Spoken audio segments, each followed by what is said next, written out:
بالله من الشيطان الرجيم بسم الله الرحمن الرحيم بسم الله والحمد لله والصلاة والسلام على رسول الله وعلى آله وصحبه ومن اهتدى بهدى ونشهد أن لا إله إلا الله ونشهد أن محمدا عبده ورسوله اللهم لا علم لنا إلا ما علمتنا إنك أنت العليم الحكيم اللهم علمنا ما ينفعنا وانفعنا بما علمتنا وزدنا علما اللهم افتح إلينا حكمتك وانشر علينا رحمتك يا ذا الجلال والإكرام وصل اللهم على سيدنا محمد وعلى آله الكرام ولا حول ولا قوة إلا بالله العلي العظيم بسم الله Assalamu alaikum wa rahmatullahi wa barakatuh. Welcome everybody to our last and final session of this series entitled The Crucible of Abstinence. This is where we will now conclude everything that we have discussed so far. And as you said, we want to take a bit longer than our normal sessions so that we can ratify everything we have discussed properly. So I want you to pay close attention now to this extract now we're going to look at from Imam al-Ghazali's book, Kimya al-Sa'ada. He's going to give you an allegory and he's going to define for you, using this allegory, what are these inner components of your being. If you remember, or I don't know if it was in the first or the second session where I spoke about this being a point of light who is then encased in consciousness, who is then encased in a will, which is then put inside an intellect, which is then placed inside the heart, which is then placed inside the soul, and the soul is then put into the body. And so everything from that point of light is an extension of the being. It belongs to the being. It is a loan or something borrowed by the being to be used for his purpose of existence and his purpose of life. Which is why we say when we speak, this is embedded in language. And contemporary academics, secularists, they'll argue the point that this is all just a social construct, right? That's their point of argue. That language itself and what's being expressed in language, the meanings, are all just social constructs, which is why a lot of the concepts that in the past would be blameworthy just can arbitrarily be changed to be praiseworthy. And condemning those acts becomes a blameworthy act, whereas in the past it would have been a praiseworthy act to make a condemnation against that. So this is their perception. And we say that language is a gift from God Almighty, and therefore language itself is divine ordinance. And to change language and what is embedded in meaning is really going against divine ordinance. And going against divine ordinance does not mean that you're causing any harm to God Almighty. Rather, you will just be causing harm unto yourself. And thus, when you look at what manifests in reality is a corruption of a way of life, right? It's all just messed up. And they think that, so here's where their intellect is just uncontrolled, right? They're smart people, we acknowledge that. But their smartness, does not mean, is not a sign of being rightly guided, is not a sign of being knowledgeable, is not a sign of being intellectual. Because we say that being intellectual, and see how in the language these words are constantly used, being, right? To be. Being intellectual does not mean leaving your intellect to roam free and just concoct whatever it can concoct as far as your ideas are concerned. Their philosophies are guided by them saying things like the sky is the limit, which means what? There's a limitless boundary to your ideas and what you can concoct. So just be free in that sense. Just think freely. Just because you never know, you might actually be bringing about the next revolution and put your name down in history, right? From the perspective of the being who has now understood his existentiality, putting your name down in history is not that big of a deal. Really, if you really think about it, if you really ponder on that matter, putting your name down in history is not that big of a deal, because number one, you won't be there to enjoy it. So you wouldn't even know what they're doing with your name in history. Doesn't matter. It doesn't concern you after you've died, right? There is no material benefit. There is no benefit insofar as you being in the grave. And it's not going to benefit you insofar as you being on Yawm al-Akhirah. Unless now your name going down in history went down due to your righteousness, not because of your ambition to make it go down in history, right? It's not that this was your objective to work towards ensuring that you become famous enough so that they document everything that you do and put your name down in history. Because that's what the ambition of the self is. But the ambition of the selfless, that you see is the ambition of the selfish. But the ambition of the selfless is not focused on him getting himself recognized. Getting his self recognized. Getting yourself recognized. He's not concerned about being himself. So this is the thing. This is their language. You see, this is how they speak. Be yourself. You don't want to be yourself because you are not yourself, right? You're not your soul. It is your soul. It is your self. You write these words down and you just put them together. Your self, your intellect, your desire, your anger, your body, your heart, your consciousness, your will, your emotions, your thoughts. If all these are yours, then who are you? That's what when an individual is being intellectual, that's what it entails. They are on the path to understanding who they are, not what their extensions are. Knowing your extensions will enable you to navigate that path correctly. That's the journey. That's what I want to arrive at before we begin here. Your journey is not in knowing your extensions. It is in knowing you. But in order to facilitate that journey, you have to know your extensions because they are with you. They have been given, entrusted to you in order to serve you for that journey. You need to know them well enough so that while you are in this transition, before you arrive at that final destination, they can help you. They can serve you well.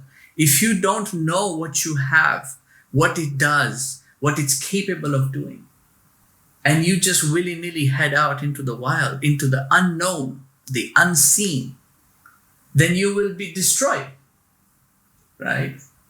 You will either miss your target, you'll go off course, end up in a different destination, which you have originally, so that it doesn't benefit you insofar as your purposeful journey was concerned, or you will just perish along the road.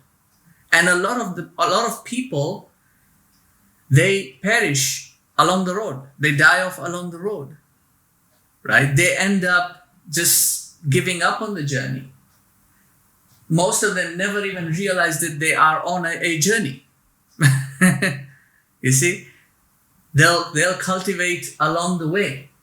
One of the sayings of Nabi Isa was, "Ad-dunya mu'abiratun fa'abiruha wa la ta'amiruha."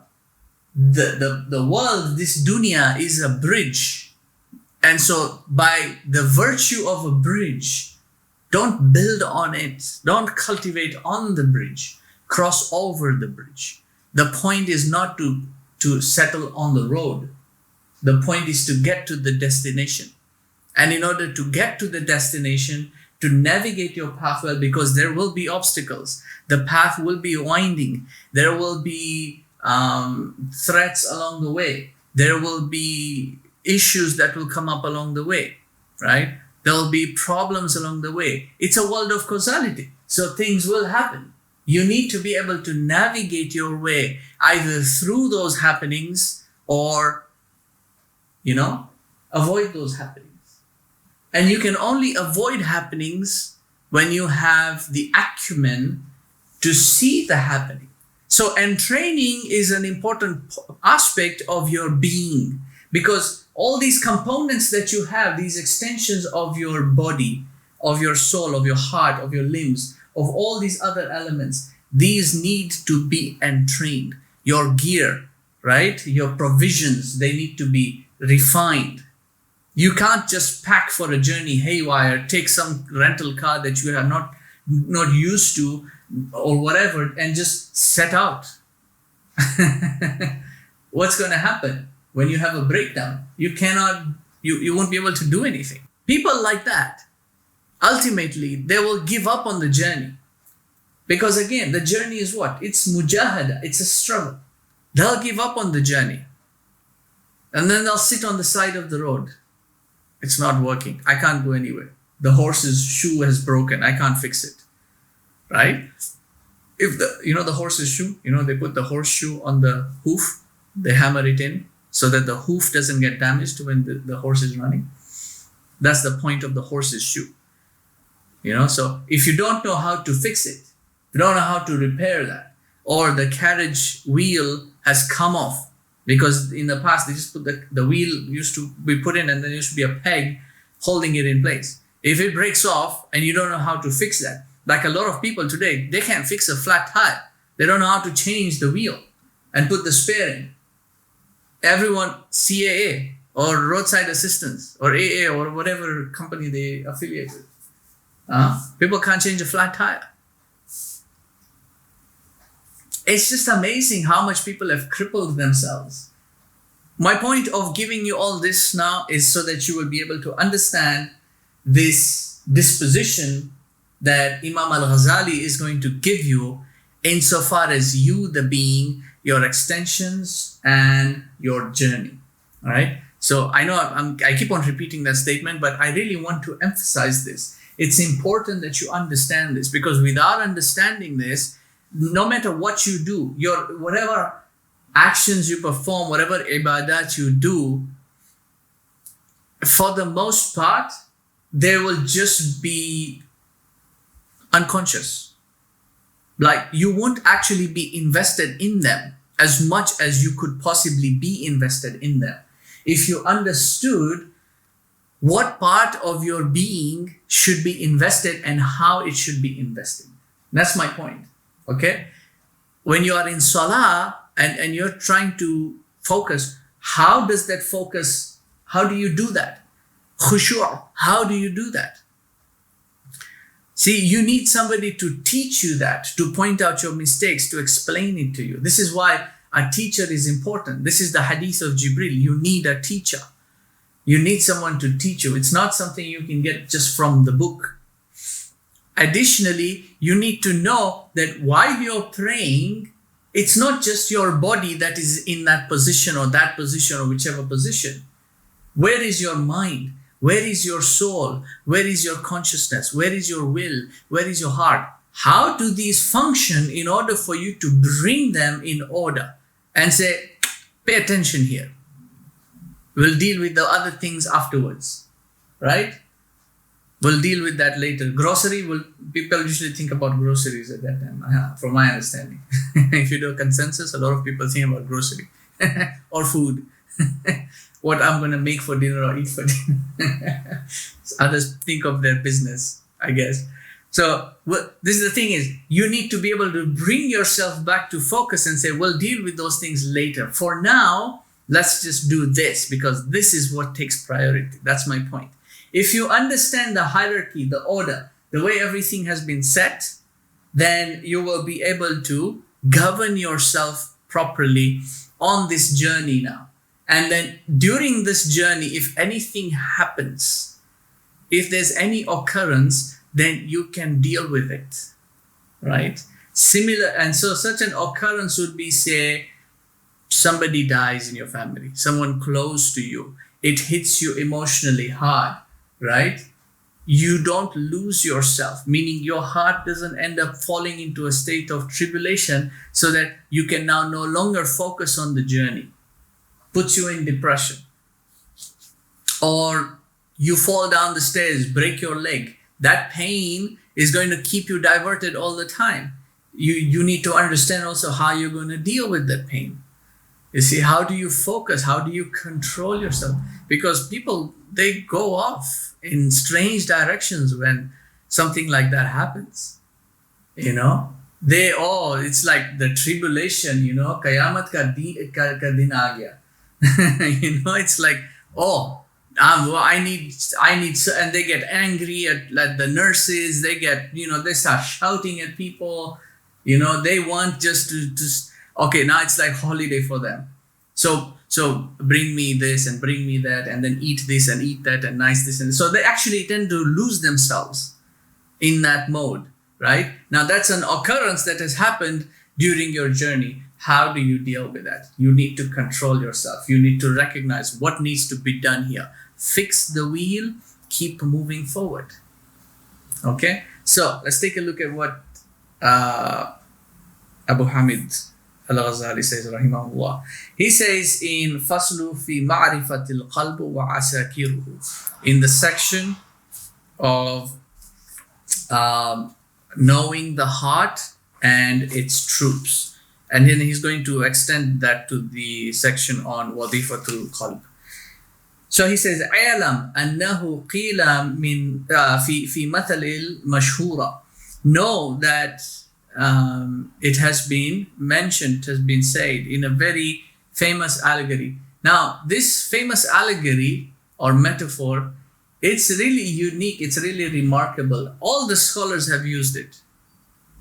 All the scholars have used it in their explanation of the human being and his dimensions and his categories and his groups.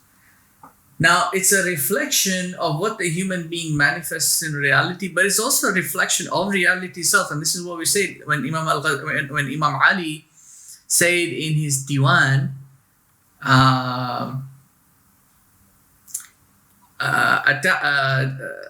أتزعم أنك جرم صغير وفيك انتوى عالم الأكبر. You think yourself this speck of dust, this insignificant thing, جرم صغير, this small thing, and yet within you are these entire worlds reflected. And so you can draw a lot of allegories or metaphors in reflection of reality when you look at the human being. And in another part of this book of the Kimia, he talks about how the stomach is like the kitchen, how the bones are like the mountains, how the hair, which is the beauty, right? How the hair is like the vegetation, you can, and then he even says in that, I can go on and on about this. Meaning you can draw a lot of these allegories, but this allegory here is a very unique allegory. So listen carefully, and because this will help you when you start analyzing things and contemplating on these things to understand them better. He says, "Inna nafsa kal madina wal yadayn wal qadamayn wa jamil a'da'i diya'uha." The soul is like the city. The Medina is like the city. and the hands and the legs and all the other extensions of the body, all the components, all the organs and all these things are like its surrounding farmlands and villages.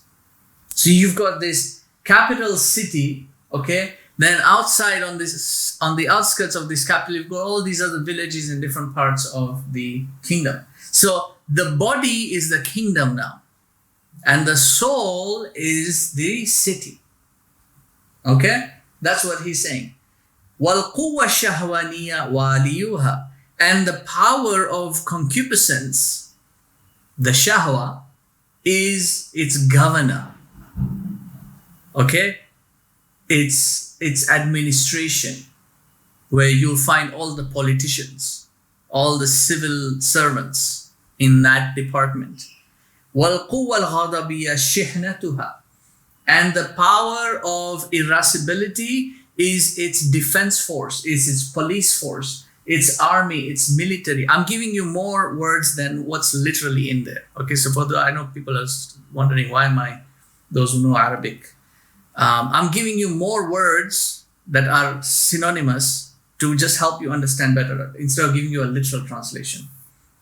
Shihna means like police force, but I'm saying it's like its defense force, its army, its military. Okay, that's what the irascible faculty is, the ghadab. Wal qalbu malikuha, and the heart is their king. Wal aqla waziruha, and the aql is its wazir, its chief minister or prime minister. That's the aql. So this is the blueprint for you to understand the order, the hierarchical order of governance, the natural order as Allah has put in place. Not what's coming from the Dajjalic world. Remember, Antalid al-amatu rabbataha, the Prophet ﷺ said, the slave girl will give birth to her mistress. Turning of the social order. What are they saying? Oh, be yourself. Self-esteem. Do whatever you desire. Fulfill the bodily inclinations. Why do you think they just wear whatever they want to wear? Why do you think and they look horrible? They think they look amazing, beautiful creatures. No, they don't. They look completely ugly, horrible. But they're giving preference to the dominion, and this is what democracy is all about. The people are given preference, not the governance of the people.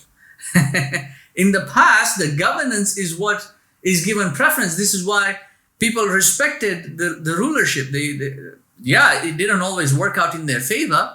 A lot of the things that the rulers would implement would not be in the favor or the view of the people, right? But they were still respected as being rulers. Now you've got the rulers are ridiculed in the public sphere. And the public is given this quote-unquote supposed power. See, it's an illusionary power. It's not true power. You see, the leaders still have power, but it's an illusory power that the public thinks. You think that in a democracy you have power. Oh, I have a vote. I have a right of say. I have freedom of speech. Freedom is an illusion. You need to recognize that fundamentally. This is the nature of reality in this world. Freedom is an illusion. You are a being that has been born into servitude. You can choose to serve only God Almighty, the one who brought you into existence, and that's where you'll find true freedom. Or you can submit to everything else in reality, and you are in servitude. You are enslaved. You are enslaved. You see, freedom is an illusion. Don't think you've got the power. Oh, I'm democratic. No, what democratic? What democratic? Pull your head out of the bucket. No, democracy doesn't exist. It doesn't exist. Ask anyone who's done political theory. Anyone. Democracy doesn't exist. Even the United States that likes to beat the drums of democracy. Oh, we bring democracy here and there and free the people and liberal and everything. They're not a democracy. In the Constitution, it is written, the Republic of the United States of America. It's there in the Constitution. It is a Republican state. But this is complete upheaval because you cannot change the order. He says in Surah to Rum, I believe, ayah number 30, if I remember correctly, فَأَقِمُ وَجْهَكَ لِلدِّينِ حَنِيفًا. Turn your face, your existence. Wajh. Turn your existence. Wajh doesn't only mean the physical face. It actually, if you look at Raghab al-Isfahani's rendering of the word wajh, he means that wajh is a representation of existence. So the face is really a sign of your being, right? This is why you don't recognize people based on their leg, all right, or their hand. You recognize them with their face because the face is what's representing their existence. So he says, turn your face, your existence, to the deen that is Hanif. And I wish we had time. I would love to break down just this one ayah and talk about human nature and fitra and what does Hanif mean. I would love that. But we don't have time for that. فطرة الله التي فطر الناس عليها. This is the fitra, the nature, the origin upon which Allah has created all or originated. Fatara nasa. We said fatara means to originate. So he is the fatir. That's one of his attributes, al-fatir. And some linguists say that in the Bible, the word father, which originates from, I believe, from a Germanic origin, but also originates from an admixture of Latin as well. Some say that the word father and Vater in German, I believe it's pronounced Vater and Mutter. Okay, I could be wrong. That the concept there of Vater and Fatara in Arabic, which will also share similarities with other languages of the same Semitic origin,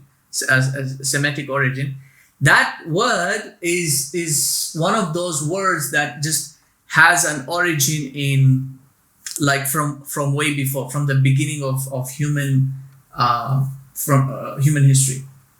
So words like Adam, like Eden, okay, Adna or Udn, words like Ard or earth, and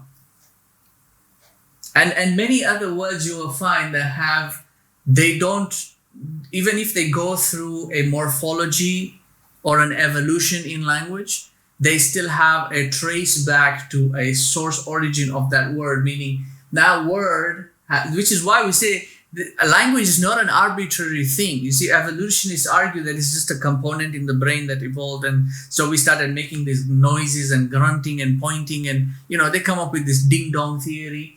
Okay, look it up. Do some research on that ding-dong theory. It's such a silly thing when they make it sound so intelligent, but when you break it down and understand it, it just sounds ridiculous. And then you've got people in shorts who go on TED Talk and try to present, they try to speak about these theories, and the way they're addressed is clear reflection that they don't understand language, because what do we say? Your outward manifestation is a translation of what's inside you. That's language. So they just simply don't understand language and the origin of language, but then they're experts on the matter because they've studied one too many dictionaries to go with. Anyway, so the language itself has got an origin. There's a place where it comes from, which is why these phonemes, they have meaning, right? They're not arbitrary. So the phoneme of fa and ta and ra, whether you pronounce it fa, ta, ra, or pa, because pa and fa have the same points of articulation. That's phoneticism, right? It's the point of articulation. What we call makharij al-huruf. In tajweed, those who study makharij al-huruf, you study where the harf is pronounced at the back of the throat, in the space in between the tongue and the upper jaw, or the lips, or the nose, the nasal passage. All that, you study that. There's a reason why you study that. It's not just to recite Quran very nicely. No, it's to perfect your linguistic ability. It's to make, this is the discipline of the being, part of the discipline, so that you can speak properly, right? If you embrace that mode into because this is why you find people, they don't, like in English, people will say water, water, water, water. You don't even know what they're saying half the time. Battery. What is a battery? There's a T in there. It's a battery. Oh, what is battery? See, this is why the language gets deficient. Then you can't apply that in scholastics. You can't. You can use it in academics, maybe. And even that now, it's changing. Which is why you find a lot of these people, they come on stage to give their talks and presentations. They'll be wearing jeans and t-shirts, or they'll be wearing shorts, and then they'll be speaking in slang most of the time. They'll be, anyway, I'm getting sidetracked on the matter, but you understand what I'm trying to say on the thing, that these terms, these words with their phonemes are not random. See, Allah has created you like this so that you can utter these exact phonemes, and He knows what the meanings of these phonemes are. This is one of the remarkable things about the Quran when it introduces the huruf al-muqatta'at to show you, not to say, oh, there's a mystery here and a secret here that you should discover. So you start doing calculations. This is what people do. They start doing calculations. They say, oh, alif is like you're standing in prayer, and lam is like you're in ruku, and then and then mim is like you're in sijda. You could do all sorts of phantasms there, but the huruf al-muqatta'at are there to indicate to you that language is not random. It's not isolated. It's not arbitrary. There is meaning here, and that meaning is only known to God Almighty. You will not be able to comprehend what that means. So if you ask, what is meaning? See, we say that words have meaning. Well, what is meaning? What is meaning? Just think about this. Can you actually understand what meaning is? Would you be able to comprehend that? You can't, because you're in a world of form. You're not in a world of meaning. When you go in that world of meaning, at that time, when He has lifted the veil, and now your gaze is piercing, that's when you'll understand these things, right? So, sidetrack. Like I said, there's a lot I can just talk about that one ayah, but let me come back on track here. So, fitrat Allah, He says, fatar an-nasa alayha. This is the origin with which, the nature with which Allah has originated everything. Which is this origin? Everything is originated in a state of submissiveness, in a state of Islam. Everything. Which is why we say, your nature is to be enslaved. You decide, who would you rather be enslaved to? The one who is merciful, the one who is going to take care of you, who is going to give you provision, and anything you desire should you earn His favor? Or would you rather be enslaved to all these other meaningless things, which themselves are not masters? They're all slaves because everything is in a state of submission. But then He says, لا تبديل لخلق الله. There is no change in the creation of Allah. The origin, the nature in which He has set everything has been set. You cannot change that, but you can corrupt it. This is the fasad. When they try to upset this natural order of everything, this is what we call fasad. It's the fasad of Gog and Magog. When we talk about that, inshallah, then we'll examine this in more detail. what are they doing when they go out and start saying, "Innama nahnu muslihun"? We're just trying to make the world a better place, which means that you are not satisfied with the way God has created the world. You think that you can make it better. And in doing so, by going out and trying to change what God has created, which you can't, because you do not have the power of origination, of bringing things into being and existence. So you can't change that. And the moment you try to change it, you cause fasad, you cause corruption. See? Now, going back to the allegory that Ghazali is giving, their changing of this social order, the natural order. So the natural order is there is a hierarchical power of governance where the control is maintained on the higher portion, which is why it is called governance. It governs. But now you've got this democratic mindset that people have. And it's not just related to politics. It's just way of life. Democracy is a religion. It is a religion. And if you want a beautiful disposition on it, look at Muhammad Iqbal's versification called Iblis ke Majlis Shura, right? Look at that versification. Beautiful.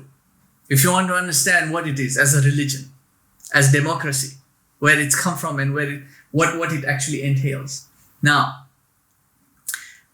so Ghazali is saying, if you maintain the proper way of governance, then you should be able to get your system up and running. In other words, don't give power and control to your troops. Don't give power and control to the villages and the farmlands, farm workers, and the military, and the governors and the politicians, and even the prime minister. You need to know how much you're going to delegate authority. But ultimately, you need to make and keep everything in control. You need to be the one to rule. That's what he's trying to say here. So this is what he says, وَالْمَلِكُ يُدَبِّرُهُمْ حَتَّى تَسْتَقِرَّ مَمْلَكَتُهُ وَأَحْوَالُهُ. So the king, the Malik in this case, he continues this dabbar. Okay, yudabbiruhum, he continues to manage them. Manage would be the best word here. He continues to govern them. All these components, these departments of his governance. Until حَتَّى تَسْتَقِرَّ مَمْلَكَتُهُ وَأَحْوَالُهُ, until the kingdom finds stability. Right? The kingdom and the states, and their conditions, the condition and the state of the kingdom is stable. لأن الوالي وهو شهوة كذاب فضولي مخلط. Why should the king do that? Control this, maintain power, maintain authority. Why? Because the governor, okay, the politicians, the administrators. Now this, as far as the allegory is concerned, if you want to see, there really are three branches of government. Now, whatever the United States government system is, I don't know. They have, I think, the legislative, executive, and I don't know, judicial. But essentially, in principle, the natural order of governance, there are three branches really. You've got, if to use contemporary terminology, you've got the administration, okay? Then you've got the law enforcement, and then you've got the judicial. That's the way it's always been. So you've got the administration, which deals with municipal matters, the people's issues with people's, and mundane affairs and all those things, right? So you've got, in this category, you will have all the governors and the states and the senators, and the politicians, and then you'll have all these different ministries, Ministry of Works, Ministry of this and that, and so on. And then on this other category, you will have the law enforcement, which is your local law enforcement, like your police force. And then you've got your national law enforcement, your defense, your military, your army, right? Then you've got your judicial system, which is the lawmaker and the governor of the law. Your courtroom systems, your dispute and affairs, your resolutions and all that, right? So in allegory here, these three components are the shahwa, your irascibility is your administration portion of your governance. Your ghadab is your police force and your military force. And your aql is your judicial force. So when the aql is executed properly, its fruit, its virtue is wisdom. You see? And that will maintain adala in the kingdom. In the hal, in the individual, there'll be adala, there'll be justice. And justice is what gives you umran. So Ibn Khaldun said in his muqaddimah, الظلم مؤذن الظلم الظلم مؤذن بخراب العمران or كما قال, something like this. I don't remember it vaguely, but I remember the English meaning of what it was. Essentially, injustice causes the ruination of civility, of umran, of this progress, of flourishment, right? So umran is this cultivation, this progress. The people are prospering. There is advancement, right? We're not talking about not technological advancement, but just people are advancing to higher levels of civility, where now you start seeing, things like arts and poetry and knowledge flourishing and those kinds of things. Otherwise, they're on the base level of civility. They're fighting amongst themselves. There's this internal conflict and civil unrest. So this is essential. So when wisdom is executed on the higher levels and the law and order is established in a civilization, then adala is allowed to manifest. And what adala does is it brings about justice. And justice is the opposite of injustice. So if injustice causes ruination, then justice is what brings about flourishment. Right? So this is what he tells Dawood alayhi salam, Ya Dawood, inna ja'alnaka khalifatan fil ard, fahkum bayna an-nasa bil haqq. Judge between the people with truth. Wala tattabi'il hawa. Don't follow the hawa. Don't follow the inclinations. Judge between the people with truth. So with truth brings you justice. And when you do that, when you implement justice, then you have flourishment. You have this expansion taking place. Okay? I sidetracked a little bit there, but this will help you when he gives you his explanation. Because now he's saying, لِأَنَّ الْوَالِي وَهُوَ الشَّهْوَ كَذَّابٌ فُضُولِيٌّ مُخَلَّطٌ.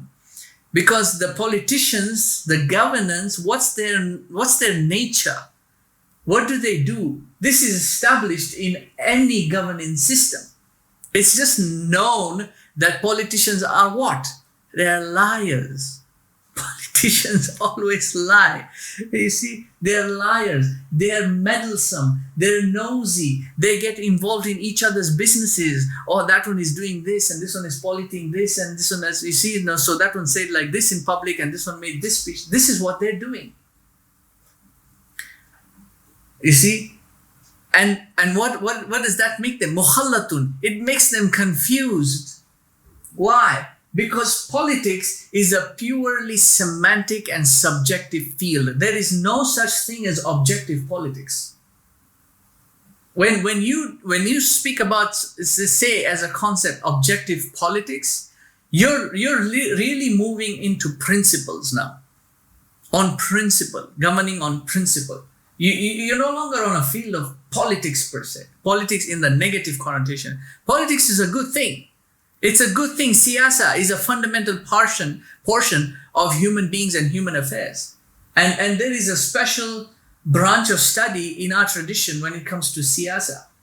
But for the most part, they end up getting into the negative connotation if they are not properly governed. This is what he's saying here. Because by their nature, they'll start conflicting amongst themselves.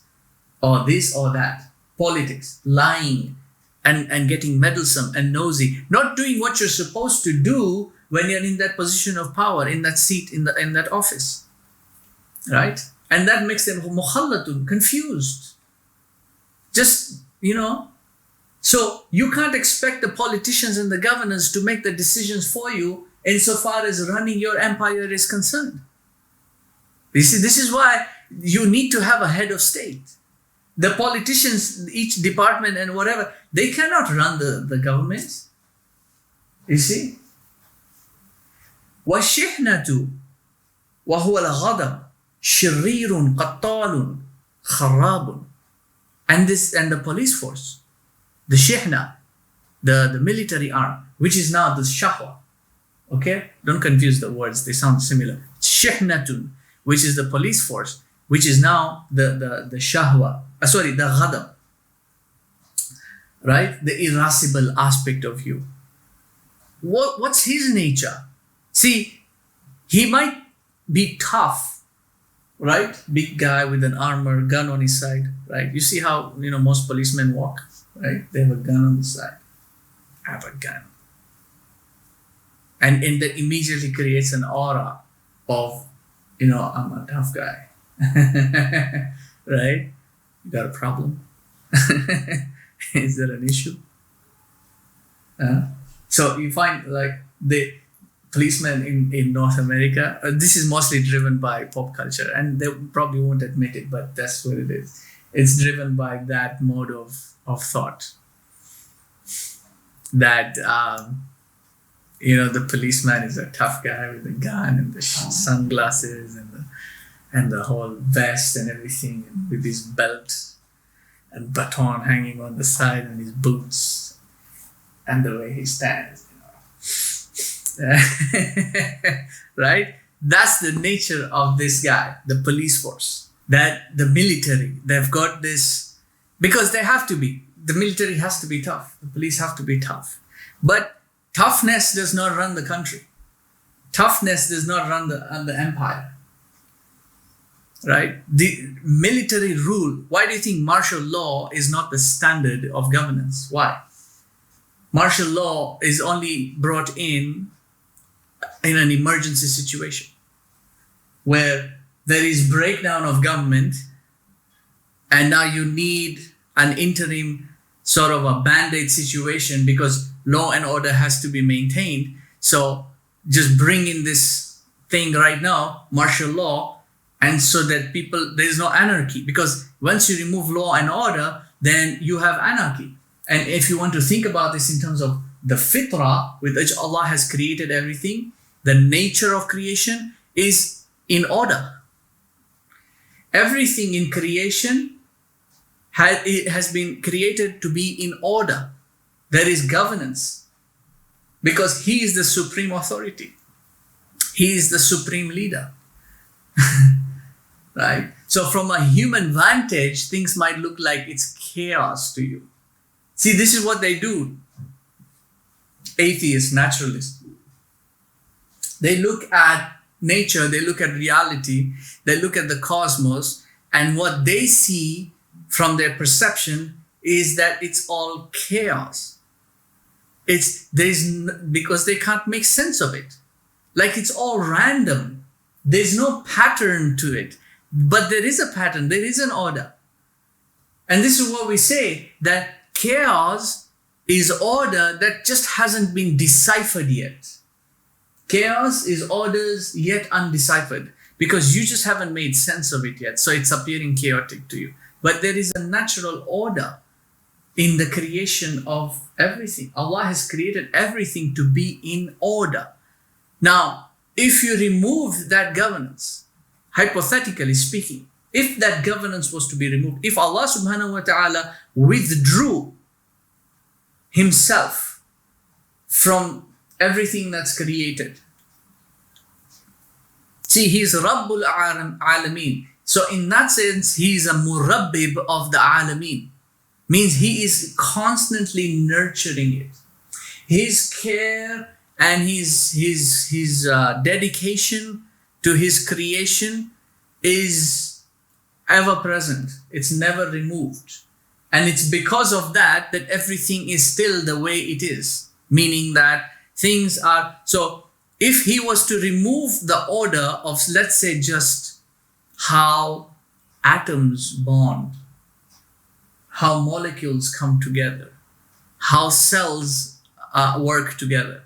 If he was to remove just that natural law, then the human being would scatter into dust. Really, this body of yours, who's holding it together? This is not a statement of fantasy. There's deep truth in that statement, that he is the one who is holding. Now, how he's holding you together, that's not the matter of discussion. You see, when it comes to Allah subhanahu wa ta'ala, we don't speak about the kayfiyah. How is he doing it? How does he? That's not our position to question, to try and understand how God runs his dominion. But he's there. He's the one who's holding the bonds together. How he's doing it, yeah, we don't know. They can theorize and say, oh, the electron does this and the proton does that and this does that. And yeah, this and that does that. But who makes it do that? How is it that they know what they're supposed to do? How is it that the electron does what it does? See, if you think about it, really, it has ultimately, if you ask them, Allah subhanahu wa ta'ala says, if you were to ask them, who created you, in all their deliberations and their sciences and everything, ultimately the only conclusion they can come to is God created us. That's the only conclusion you can come to.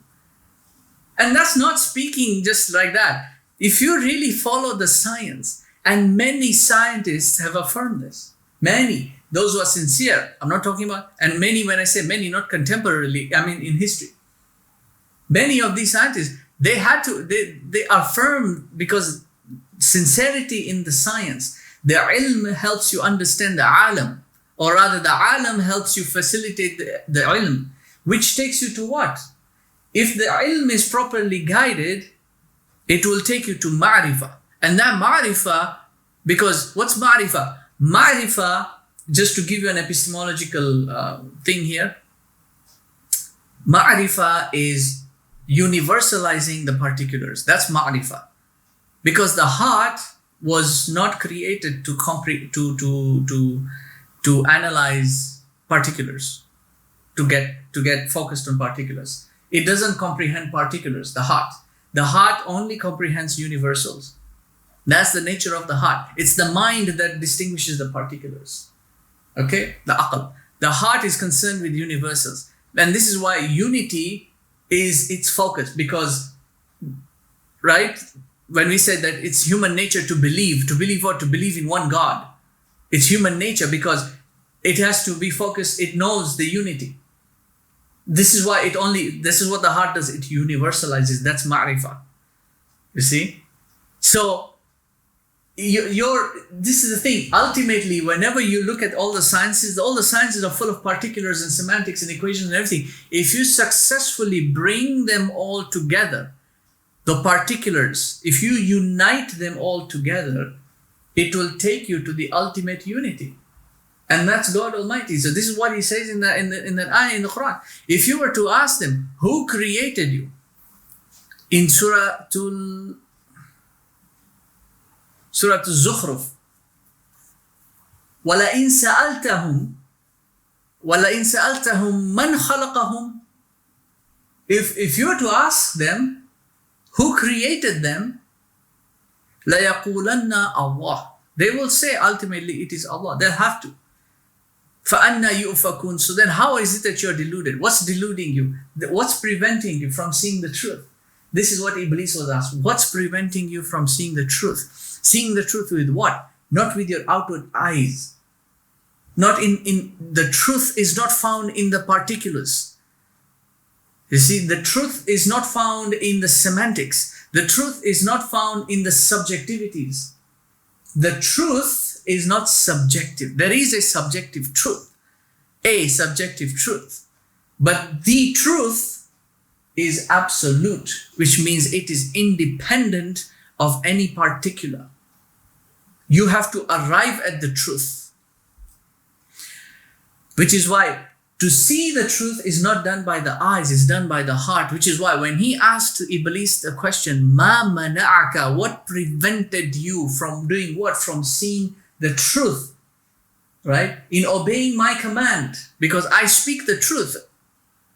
What prevented you? What was manifest there? What was shown to be his?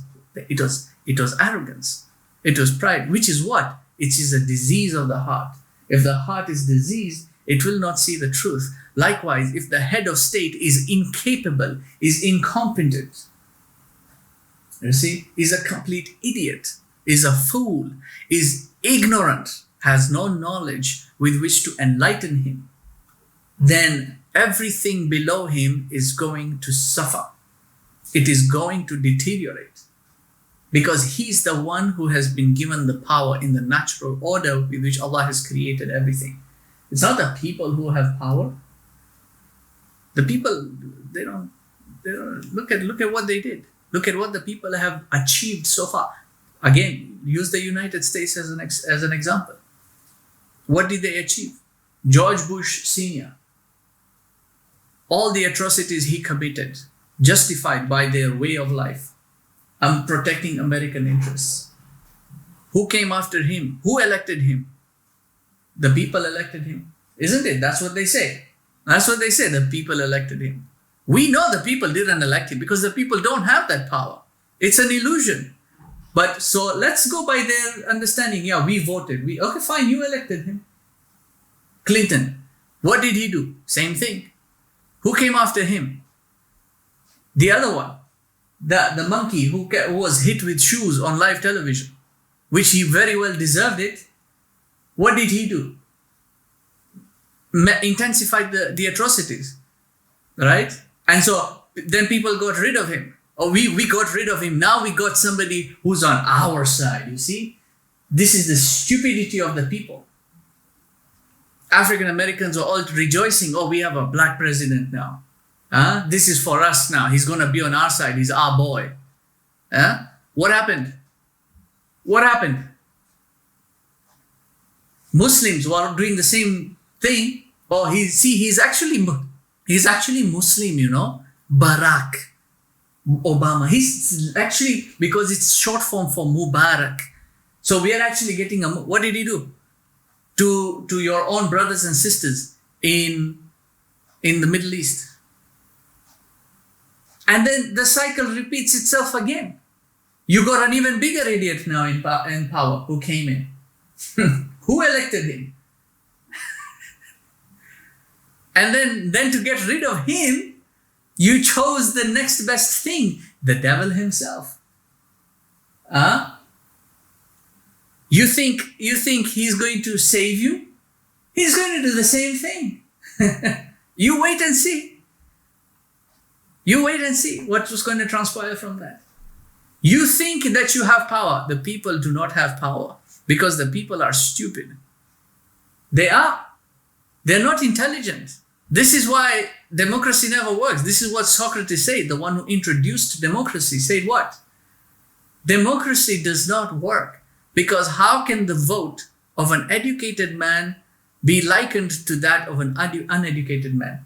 And how can you elect a just leader when the majority of those who are voting are not intelligent? They're uneducated. Education does not mean you got your high school diploma.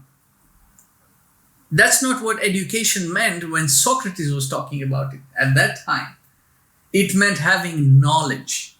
Now it's just having a ton of information that you think. So the point here is, insofar as this allegory is concerned, is these groups here of your administration don't have knowledge, are not knowledgeable individuals, the politicians and the military and all these things.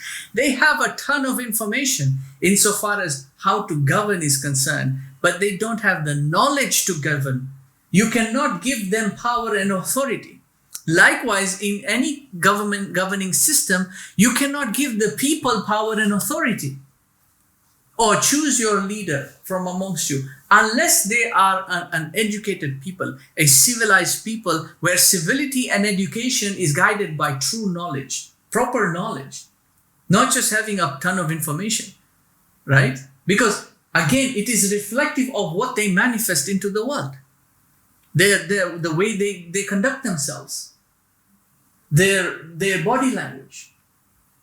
You understand what I'm saying? It's the heart is what needs to be cultivated amongst the people, not their brains. They might be very smart and cunning and sharp and have good jobs and everything, but that doesn't make them rightly guided, because the sign of a knowledgeable person is being rightly guided. Then from that, if you have a majority vote, then that you can at least say is something worth, giving value to. Otherwise, you've got all these people whose language is guided by pop culture. Their view of the world is dictated by that, by Hollywood, by all these distractions, by their shopping malls, by their Facebooks and their medias and everything. And that's what's guiding them. Can you really equate the vote of theirs, even if it's majority, to be worth something? This is why democracy fails all the time. Because every civilization has proven to have a majority of the foolish and the ignorant as compared to the rightly guided and the knowledgeable. Every civilization. And you find that in all these civilizations, when they flourished, they had a higher majority of the knowledgeable and rightly guided and a lower minority of the fools and the ignoramus. When they flourished. When they started declining, the balance, the scales shifted balance. And the same case goes for the Muslim civilization. When we talk about the golden age, we used to be. Yeah, we used to be. We're never going to be like that again if we maintain our current trend. The Ottoman Caliphate, why did it decline? By the 15th, 16th century, they were already looking at the decline of the Ottoman Empire. And it was a steady decline. Well, they survived for a good, 3-4 centuries, 5 centuries after that still. But it was already in decline. Why was it in decline? Because they slowly started preferring what was coming from the West as compared to what their own tradition and religion gave them. And that's a fact, an established fact. If you come down right up until 1924, how is it that the Ottoman Caliphate, the empire, got disbanded by a bunch of democratic propagators who had no basis in religion? It was just a name. Mustafa Kemal is just a name. He was a Zionist, a Freemason. Islam was not his principle, is not his foundation, nor his party. But how were they able to overcome the Ottoman Empire and abolish the caliphate completely in such a humiliating way? To this day, most Turks will look at the Ottoman tradition as something that was just, that was our past. We are kind of embarrassed about that also. We like the new. This is where the decline took place. They wanted to be secular. This is how it took place. Who voted on that? Which majority? Was it the intellectual majority? The rightly guided majority? The knowledgeable majority? It was the ignoramus. It was the ignoramus, albeit educated in the West, in universities and everything, but it was them. They wanted secularism. No rightly guided human being will ever accept or want any other form of governance than the governance of his Lord Almighty, who is the creator of everything. I know I'm taking too long on this and I keep going on sidetracks. So I really want you to understand this portion, because this is our last session, but this is really going to tie in everything we have discussed over the last 9 days preceding. So let's move on actually. Yeah, let's move on because we're running short on time. So what he says, وهو لأن الوالي وهو الشهوة كذاب فضولي مخلط والشحنة وهو الغضب شرير قتال خراب. So because the state governance, the politicians, the governors, the senates, all these which are the shahwa of your body now in allegory, they're liars. They lie, they're confused. Astaghfirullah. They're meddlesome, they're nosy, they concern themselves with other things and what others are saying, what their peers, because there's a competition between them. Yeah, right? Tarku ma la ya'nihi is not part of their philosophy. To leave that which does not concern them so that they can focus and do what concerns them. This is why you wonder why things never move forward. Never move forward in municipal matters. Why does it take 6 months to get something done? Because they're concerning themselves with others. So their subordinates likewise are going to be just drags. It's government. That's what it is. Likewise, the shihna, the police force, the military arm, which is now the ghadab. What's his nature? Tough guy. What's his nature? He's sinister. He's malicious. He's hostile. He's this murder. In that sense, he's even a criminal. So you've got war crimes taking place, right? Why? Because the soldiers are not controlled. Even now, what's being reported? We don't know if it's true. Maybe it's part of the propaganda from the West. We don't know. But war crimes are reported whenever there's war. Look at the war crimes of the Nazis against the Jews. Those were war crimes. Despicable acts. That's the nature of the military arm. It's its capability. It's able to do that. If it is not controlled, it can cause complete ruination, bloodshed, وَيَفْسِكُ الدِّمَاء, spilling of blood. فَإِن تَرَكَهُمْ الْمَلِكُ عَلَى مَا هُمْ عَلَيْهِ. If the king leaves them as they are, to do whatever they think is best, just be yourself. This is what they tell you. Follow your desire. Just vent it out. You need to let it out. This is what they say. This is their psychology. Wrong psychology. Not even psychology. I don't know what that is. If the king does not control these two departments of governance, what's going to happen? هَلَكَتَ الْمَدِينَةَ وَخَرَبَتْ. The city will be destroyed and ruined. The Medina, the soul, will be destroyed and ruined. And we said that the higher portion of the soul is this intellection. So if the soul is destroyed, then you won't be able to do intellection properly. You won't be able to think critically, analyze things properly, interpret things properly. And so the inroad of knowledge acquired from the external elements coming into the heart is broken in pieces. Or it's not even there. What does that do to the heart? It puts it in a state of ghafla and jahl and ignorance.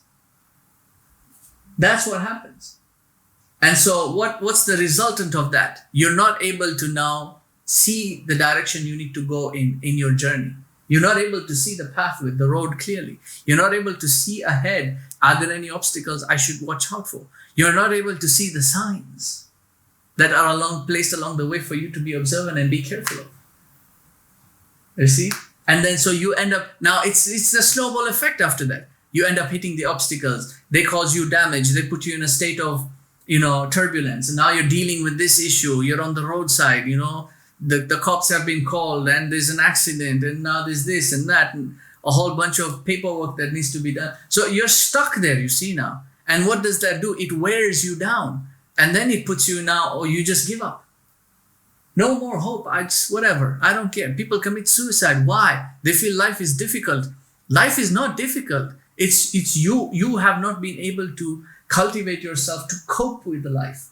And so a lot of the people who do counseling for such individuals, they try to give them the ability to build that inner strength, give them purpose and cope with the difficulties of life. It can be copeable. لا يكلف نفسا إلا وسعها. He does not burden a soul except what it can bear. So life is not difficult for you to bear. Everyone is able to bear in as much as you are able to bear. He won't give you more than that so that it's out of your control. It only gets out of your control when you lose governance of yourself. That's what he's saying. If the king maintains the governance of his departments properly, if the head of state, is, there's no other way to say it. If the head of state is in control of his administration in his military, then there will be stability in the city. And by extension now, the kingdom will flourish. فَيَجِبُ أَنْ يُشَاوِرَ الْمَلِكُ الْوَزِيرِ. It is very important for the king to consult with his wazir, with his chief minister, with his prime minister.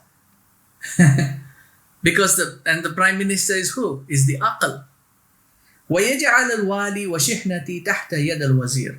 And it's important that he then places the governance, the administrative department, and the police force under the control of the prime minister. Meaning you place your civil and administrative and administration and your military arm, you put them under the control of your prime minister. Now, it's not just a matter of putting it under the prime minister's control, because additionally, you also have to regulate the prime minister.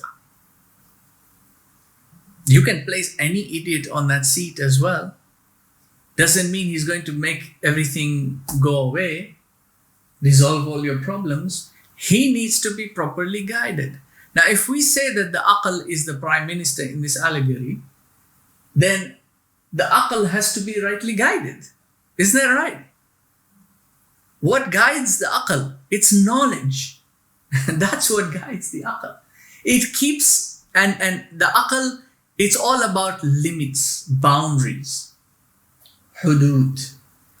So, if we say that knowledge is ciencia, which it is, science, ilm or ulum are sciences.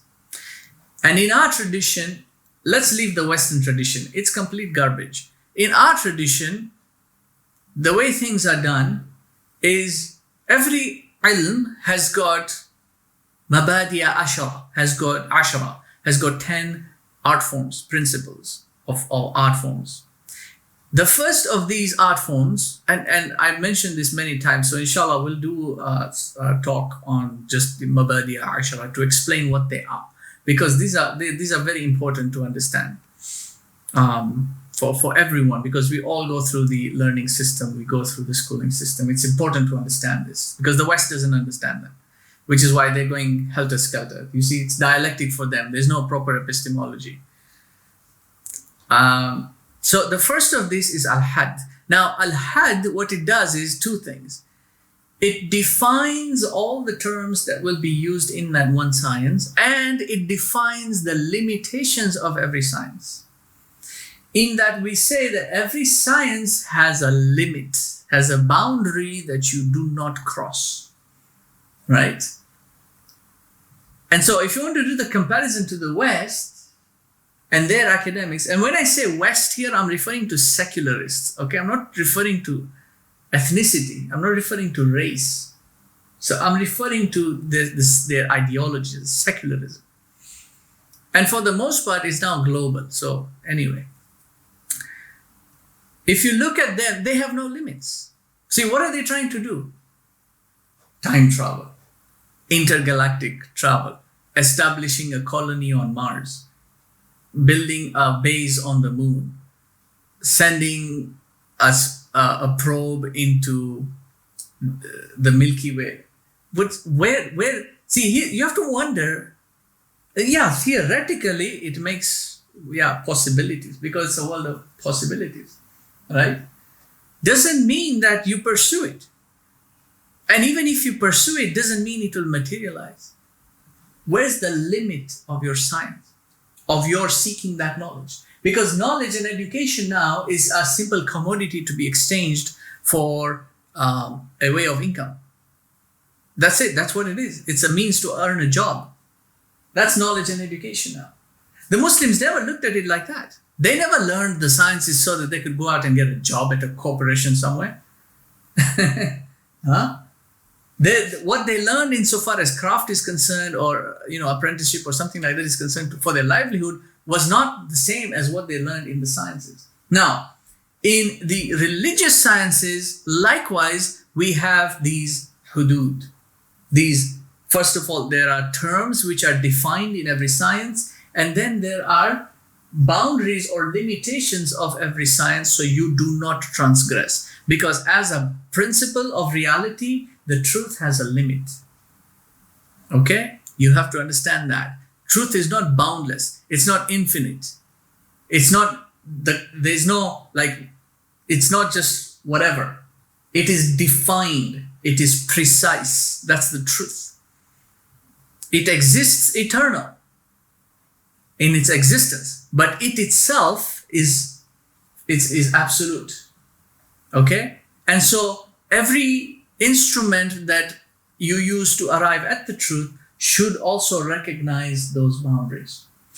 So now in our Islamic sciences, you've got things like sciences of Aqidah, which deal with Tawheed or Usuluddin, right?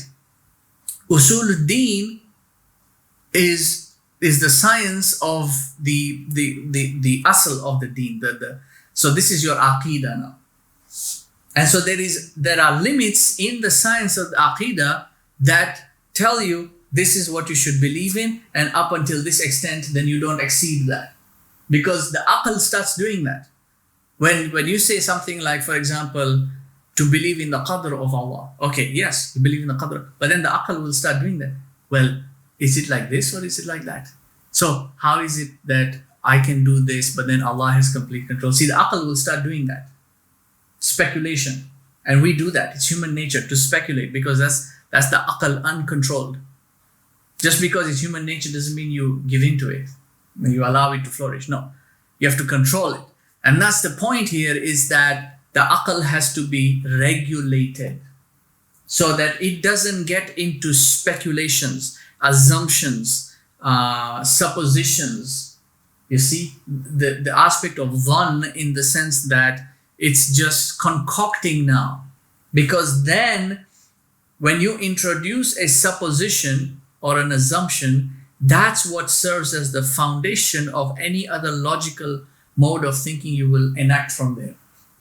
See, they say that science has got two principles, observation and experimentation. We say that science has three principles. They're forgetting the first principle, which leads to observation and experimentation, and that's assumption. Likewise, philosophy, all philosophy begins at wonder. What's wondering? It's the mind that's trying to figure it out. If it's not controlled, it will head in all sorts of directions. Or it can become depleted in that sense as well. This is what I mean here. I'm expanding on what Ghazali is saying. You must, the king must consult with his wazir, but his wazir cannot be somebody who is, just all over the place or unregulated, uncontrolled. He has to be somebody who is properly defined. He has to have knowledge. He has to be rightly guided. And he has to recognize his boundaries, his limitations. That's the point. Because if the prime minister now starts exceeding sovereign boundaries, sovereign limitations, starts, making decisions that it's not supposed to be making, where the king or the ruler should be making those decisions. Now the prime minister thinks I should make the decision. What's going to happen when the wrong decision is made at the wrong time? At that level, it will destroy everything else down the pyramidic structure, down the governance, right down to the body. Everything will be destroyed. Why? Because the wazir thought he was too smart.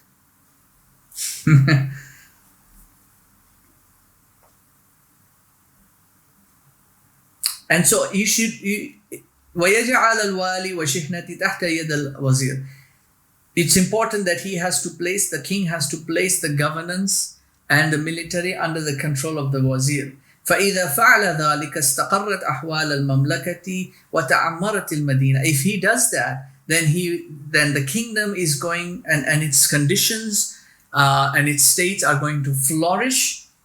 The city, the conditions and the states of the city, the ahwal al-nafs.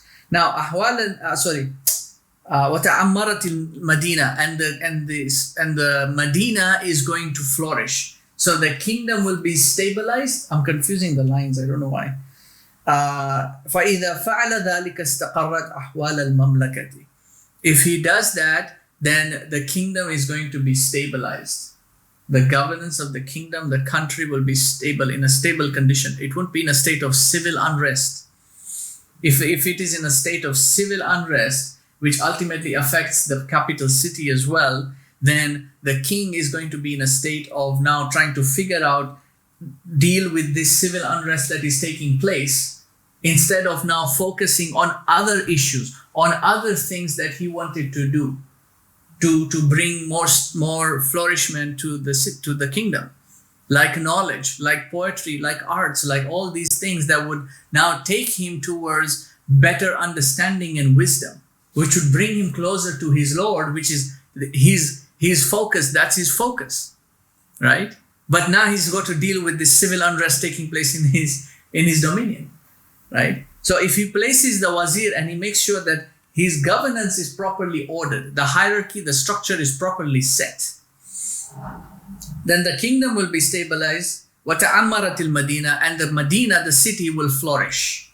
There will be trade, there will be economy, is going to get improved. There will be all this umran that will take place, this expansion and cultivation and all that. وَكَذَلِكَ الْقَلْبُ يُشَاوِرُ الْعَقْلِ. Just like that, the heart needs to consult with the mind, because the mind is what's collecting all the information for the heart. So the heart needs to consult with the mind and say, what is it? What do you have for me? Okay, it's this, and this, and this. Okay, fine. Yeah, but do this and don't do this. Regulate the mind at the same time. Don't just let the mind do whatever it wants to do, learn whatever it wants to do, acquire whatever information it wants to acquire from whichever source that it thinks is the right source of acquiring information. You have people watching all these, horrible things, looking at horrible things, saying, oh, I'm studying. I'm getting some information from that. That's why I'm doing it. No, you're doing it because your aql is out of control. That's stupidity. That's why we call stupidity. Stupidity is not intellecting properly. That's what stupidity means. Stupidity doesn't mean lack of intelligence. Intelligence is inherent in the human being. Because you have an intellect, you have the ability to intellect. The ability is intelligence. Stupidity is you not using your intellect in the right way. That's what stupidity means. You see? So you have to regulate it at the same time. وَيَجْعَلَ الشَّهْوَةَ وَالْغَضَبَ تَحْتَ حُكْمِهِ. And likewise you place the shahwa and the ghadab under the command of it, the intellect. حَتَّى تَسْتَقَرَّ أَحْوَالَ النَّفْسِ. And this is a technical term. أحوال النفس, meaning what? Psychological state. Until your psychological state is stable.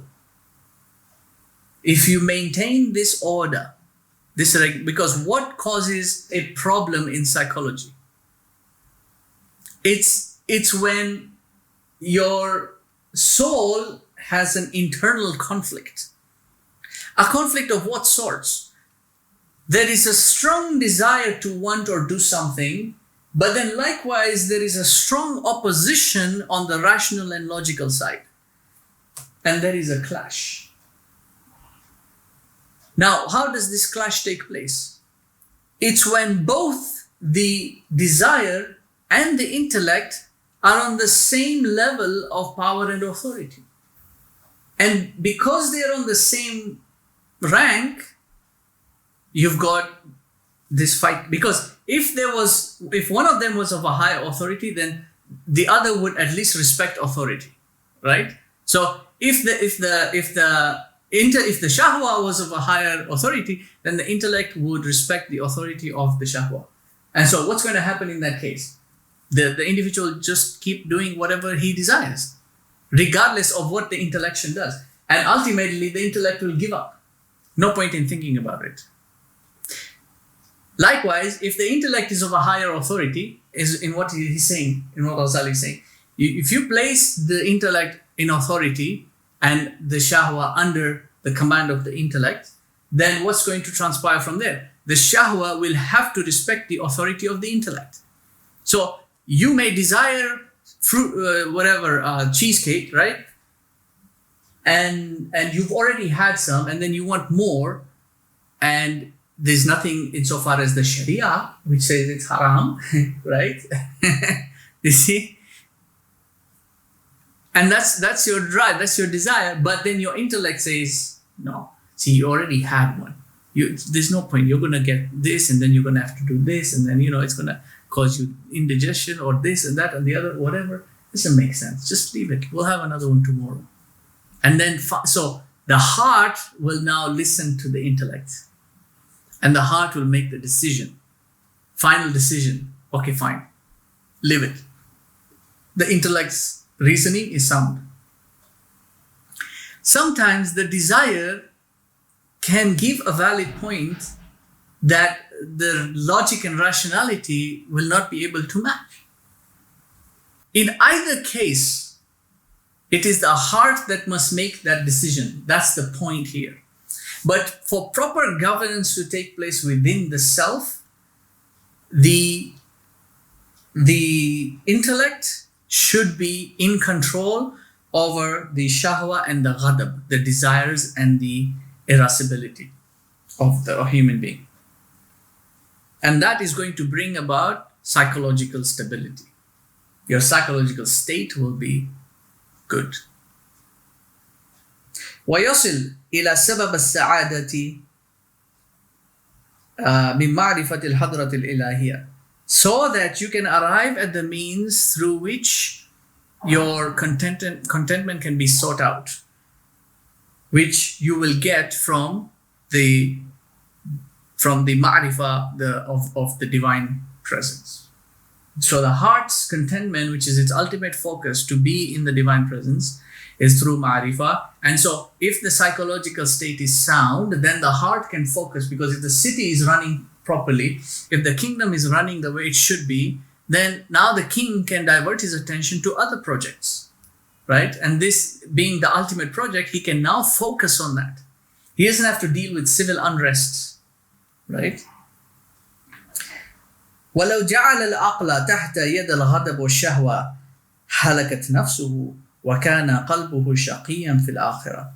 But if he doesn't do that, if he puts the aql in an authority lower or underneath the shahwa and the ghadab, then the soul will be destroyed. And then the heart becomes wretched in the hereafter. It's just plain and simple. And you don't need Islam to tell you that. That's human nature. You just have to understand it. This is why something like this, it's an old allegory. It's not just constrained or the Muslims came up with it. No, this has always been in human nature. It's in human knowledge. This is why you'll find something similar in Christian theology, in the Christian tradition. You'll find something similar in the Judaic tradition. You'll find something similar in the Hindu tradition, in the Buddhist tradition, in the Taoist tradition, in the Zoroastrian tradition. You'll find it in all these traditions. It's there. It's inherent as a priori knowledge. Because this is the fitrah, and the fitrah thinks like this. This is the nature. You see, that if you do not govern yourself, control yourself, regulate yourself, your soul will be destroyed, ergo your heart will be damned. Your heart is going to be wretched in the hereafter. So then he says, اعلم أن الشهوة والغضب خادمان للنفس جاذبان يحفظان أمر الطعام والشراب والنكاح لعمل الحواس. You should know now that these are not all that bad. They're there for a reason. They're there to serve and facilitate your journey. So the shahwa and the ghadab are servants for the soul. They preserve the order of food, of drink, of copulation, which are to the servitude of the senses, because this is what the senses do. And senses, by the way, is not just the perceptive senses. The entire body is a sensory organ. The entire body. So hunger is a sense, okay? copulative or that desire, the urge is a sense. And so these are the senses of the soul, of the body. Now they have to be fulfilled, or at least, regulated, because you need the body to survive in this world. So the heart requires the body, and in order to do that, it has to maintain all these things. So in some cases, as far as the kingdom is concerned, there are certain things that the king has to do in order to ensure that the king is stabilized. The kingdom is stabilized. Because you've got all these things that start happening. If you just leave them like unchecked, unbalanced, then the kingdom starts losing its integrity. And it starts deteriorating, and then that affects the city. It reaches the city. See, the farmlands get destroyed, and then the villages, people start migrating and they abandon them. And then, so what happens now? Ultimately, this thing reaches the city and destroys the city. So then the soul gets destroyed, and then that reaches the palace gates, and then the heart gets destroyed, right? So that's what the shahwa and ghadab are actually there for. They're there to serve the soul and to serve the sensory aspect of the body. They're servants of the soul, and they regulate the sensory portion of your body. That's what they do. They regulate your body. ثم النفس خادم الحواس. And then, so thereafter, so thus the soul serves the senses. That's what the soul is now doing. It's serving the senses. It's regulating the senses. So this is the ether that's powering the matter. The ether is controlling the matter. It's regulating the physical body. شبكة العقل وحواسيسه يبصر. No, there's a mistake here. Yeah, there should be a comma. There's a mistake there. There should be a full stop there. Now, yes, so ثم النفس خادم الحواس, and so the soul serves the senses.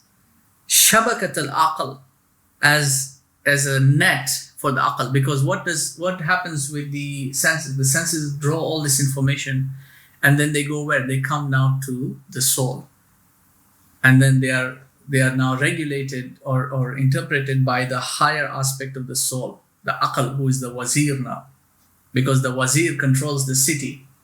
So all this information comes in through the different mediums. They go to the different departments of governance. All right, so the wazir has his departments. We're going to look at that in a short while. He's got his departments.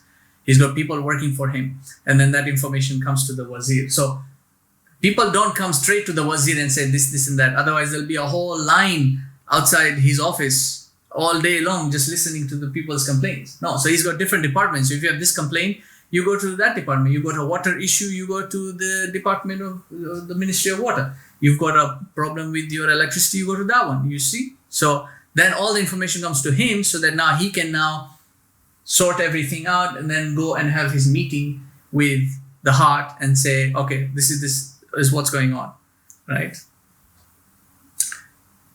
وَجَوَاسِيسِهِ يُبْصِرُهَا صَنَعِ الْبَارِ جَلَّتْ قُدْرَتُهُ. And the spies are those now who see the creation of Al-Bari, Allah subhanahu wa ta'ala. Majestic is His power. The senses are what receive all this about the creation of Allah. They see the mountains, they see the trees, the clouds, the sky, everything. The alam, they observe. They bring in all this information, and then the mind now starts interpreting all this information. Oh, so this object fell from here and here, that means this object was attracted to this. That's what the mind is doing. That's the logic there. That's how Newton worked out gravity. But he didn't actually work it out, or it's a concept that's always been there from before. If you looked at the history, it's the West, just anyway. But that's what goes on. So it observes that object, and it knows this object, and that object does this. So your eyes are doing this, and so that information is collected by your eyes, and your brain now processes and categorizes the images, and then the mind then starts doing the analysis. Okay, so that, and then this, that means this and this, therefore this must be this. That's the logical rationality of the mind doing now. Then it goes up to the heart and says, so this is what we worked out today. Okay, so if you look at this and look at this, and so the heart is now understanding what the wazir is telling him. The sultan is now, okay, all right, all right, fine, okay, now you've told me, no problem, now let me work it, now let me contemplate it. So the heart does the contemplation, the heart does the tafakkur, okay? لِقَوْمِ يَتَفَكَّرُونَ, Allah subhanahu wa ta'ala says. That's what the heart is doing. لِقَوْمِ يَعْقِلُونَ, that's what the aql is doing. يَعْقِلُونَ.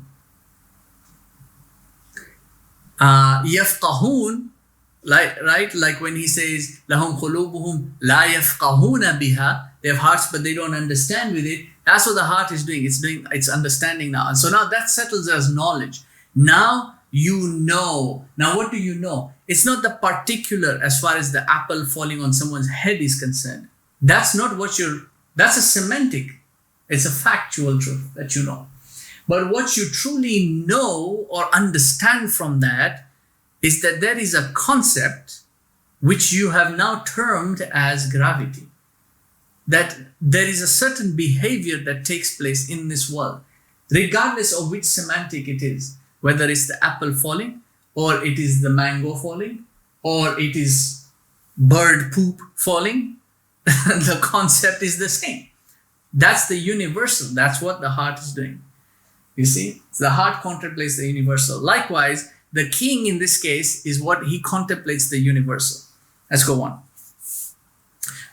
ثُمَّ الْحَوَاسِ خَادِمُ الْعَقْلِ. So thus now, because from this connection now, thus now, the senses ultimately serve the aql. Not the brain, not the dimagh. He's going to talk about the dimagh in a bit. The aql.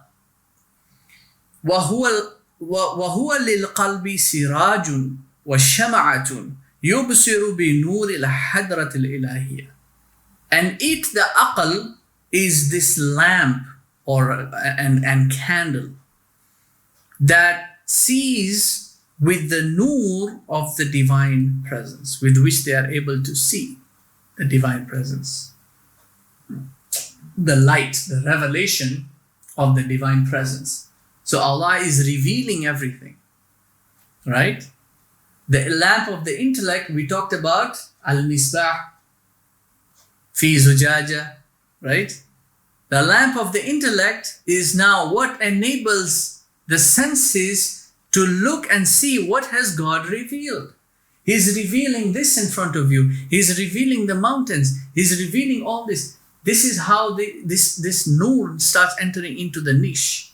This is the inroad of information coming into the heart, reaching the heart, so that it then gets converted into knowledge.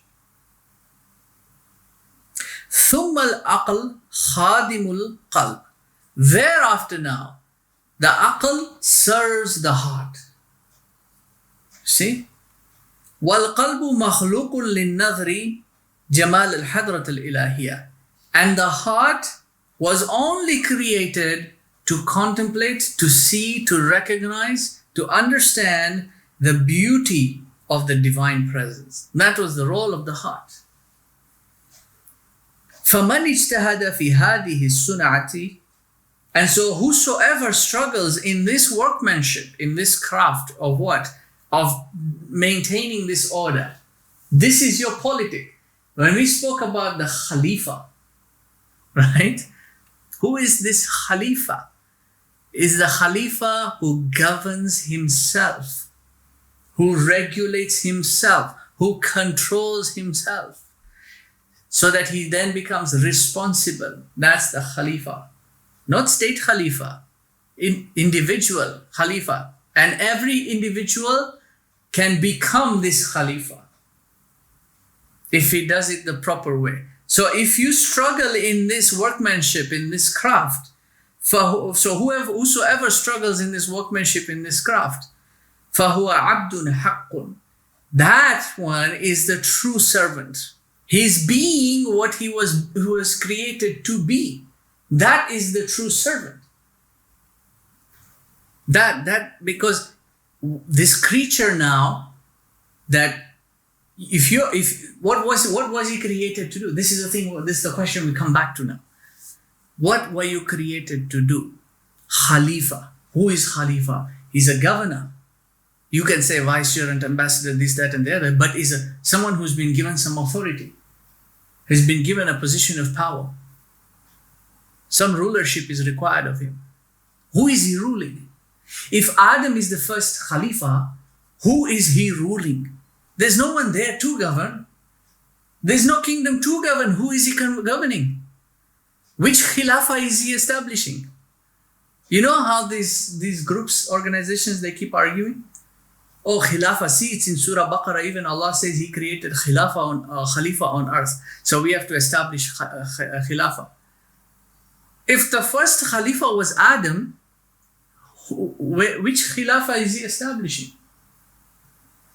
It's his own. He's governing himself. This is why he makes a mistake and he recognizes, this is where I went wrong. My shahwa was out of control. My aql did not think properly. I got carried away with Iblis's nonsense. I did not govern myself. I did not regulate myself. See? This is what he's saying. If you struggle in this mode to ensure that there's proper governance, meaning you are doing what you are created to do, to be a Khalifa unto yourself, you're governing yourself the proper way, then Abdun Haqqun, you are a true servant, because that is what you were created to do. You are doing what you were created to do. You're not ulaika kal an'am. You're not like the cattle. Right? Bal hum adal ulaika humul ghafilun. They're completely heedless. No, you're not that. Why? Because the cows are doing what they're supposed to do. Humans are not doing what they're supposed to do. If you do what you're supposed to do, which is this, regulate yourself, and He's giving you the guidance on how to do it. He's given you the deen, the religion. He's saying, do it like this. Follow this guidance. You'll be fine. Follow it properly. And be vigilant about it. Be consistent about it. Right? And you will be rightly guided. Means you're going to be regulating yourself the proper way. Min ghilman al-hadra, from the youthfulness of this divine presence. Kama qala subhanahu wa ta'ala, as He says. So you will be abdun haqqun, as He created you when you were in His presence. When He asked you, alastu bi rabbikum bala shahidna, am I not your Lord? Meaning mine is the supreme authority. We testify. Meaning what? We submit ourselves to you. Meaning what? We do not submit to all our other inclinations. And how do you do that? Maintaining the hierarchy. The heart is in charge. The aql is his advisor. The shahwa is his administration. The ghadab is his police force. The soul is his city. The body is his dominion.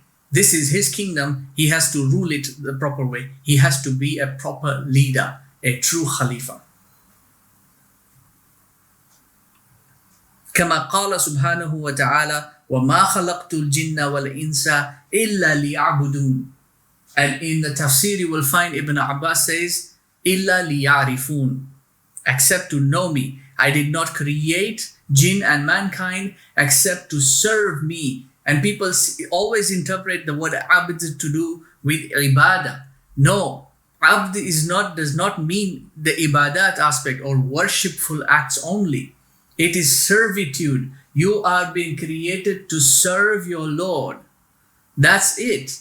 And in order to serve your Lord, you need to know how to serve your Lord. You need to know who your Lord is. This is why in the tafsir, Ibn Abbas says, إِلَّا لِيَعْرِفُونَ, because it is to know your Lord. And so this is what Ghazali says here, وَمَعْنَاهَا, and its meaning is, إِنَّا خَلَقْنَا الْقَلْبِ, we created the heart. وَأَعْطَيْنَاهُ الْمُلْكَ وَالْعَسْكَرَ, and we gave it this dominion and all these troops and these extensions. For what? So that he can use them. وَجَعَلْنَا النَّفْسَ مَرْكَبَهُ, and we placed the soul as its vessel. All for what? حَتَّى يُسَافِرُ عَلَيْهِ مِنْ عَالَمَ التُّرَابِ إِلَى أَعْلَى عِلِّيِّينَ, so that he can journey from this lowest realm of turab, of soil, of dirt, of matter, of material, this terrestrial or extraterrestrial, whatever you want to use it, call it, this world of physicality, so that you can travel, journey from this to the highest of the high, which is where? Which is His divine presence. It is His divine presence that you want to journey to. And in that, who made it to that presence? Who made it to that presence? The Prophet sallallahu alaihi wasallam. Huh? During the Isra wal Mi'raj. And what did he do when he got to the furthest point? When Jibreel took him to the furthest boundary of the Lot tree, where he said, even I cannot go now from there. I can't make it that far. This is entirely now, you have to go from here. And then he continues going onwards. But then what was he was in a state, what was his state? His state was in a state of what? A state of mushahada. But then what does Allah subhanahu wa ta'ala say? Ma kadhaba al-fu'adu ma ra'a. His fu'ad. What is his fu'ad? What is the fu'ad? The fu'ad is in the heart. And this is why you'll see the Mufassirin say, the heart did not lie about what it saw. The heart can see. But in that divine presence, only the heart can see. That's the state of mushahada. That's the ala illiyin, the highest of the high. To rise up from this, to be at that. أن تعبد الله كأنك تراه. To serve your Lord as though you can see Him, to be in His state, in His divine presence. فإذا أراد أن يؤدي حق هذه النعمة. So if you want to fulfill, if the heart wants to fulfill this haqq, because it's a right, it's a haqq that the human being has been given of the ni'mah of Allah subhanahu wa ta'ala, to fulfill the right of being a Khalifa is your right, and no one can take that from you. That's what we say. Now, and again, I'm going to go off on another tangent, but human right is to fulfill your fitrah. That's a human right. No one can take that right away from you. Your most foundational human right. It's not about your food or your drink or your shelter. That, well, they say that that's primary. Okay, so those are the primary needs, and then you've got secondary needs, and then you've got tertiary needs, so on. But what precedes that is your fitrah. Your fitrah precedes that, because your existence precedes this world of causality, where all these primary needs are necessary. Survival, right? Clothing, food, shelter, clothing. But what's preceding that is your fitrah, your nature. And that nature is the nature with which your heart was created. And that's your human right. That He created you as a Khalifa, and you can claim that Khilafah. But you can't just claim it just like that. Then random individuals stand up and start saying, I'm a saint. Yeah. So you think that you are a saint. Right?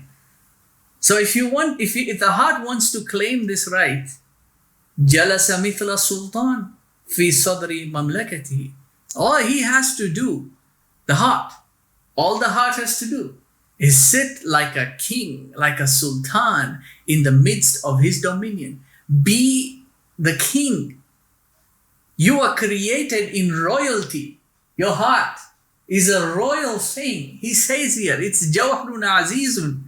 It's a precious entity of royalty. So you claim that royalty. You are in charge of this dominion. This is your dominion. وَجَعَلَ الْحَضْرَةَ الْإِلَهِيَّةَ قِبْلَتُهُ وَمَقْصِدُهُ, and place the divine presence as your qibla and your maqsad, your purpose of being is what? Is that divine presence. وَجَعَلَ الْآخِرَةُ وَطَنَهُ وَقَرَارَهُ, and place the akhirah as your abode and your resolution. Right here, Ghazali is giving you the purpose of being and the purpose of life. What is your purpose of being? It is being in the divine presence. That's your purpose of existence. Why he created you? To be in his presence, to be in his servitude. What's your purpose of life then? It is to cultivate your akhirah. That's why you are in this life. You are here for that. You're not here for this. This is why it's called the hereafter. It's not called here and now. Akhirah is not now. It's hereafter. This is your purpose of life, to cultivate your akhirah. So this is what you need to do. Make Allah subhanahu wa ta'ala and his divine presence your purpose of being, and make your akhirah the purpose of your life. And then that is now you fulfilling your nature. That is your fitrah. That is your right. Your human right is that. It's not freedom of speech and expression and all this nonsense that comes from these people. That's not a basic human right. Rather, in Islam, there's no freedom of expression or freedom of speech. You can say whatever you feel like saying. No, the religion teaches you to control your speech, to control what you're going to say. Right? That's not a human right. Yet you have the right to voice an opinion. Say it in the right way. Say it in the proper way. You have the right to voice an opinion. You have the right to oppose certain legislation because you voted for it.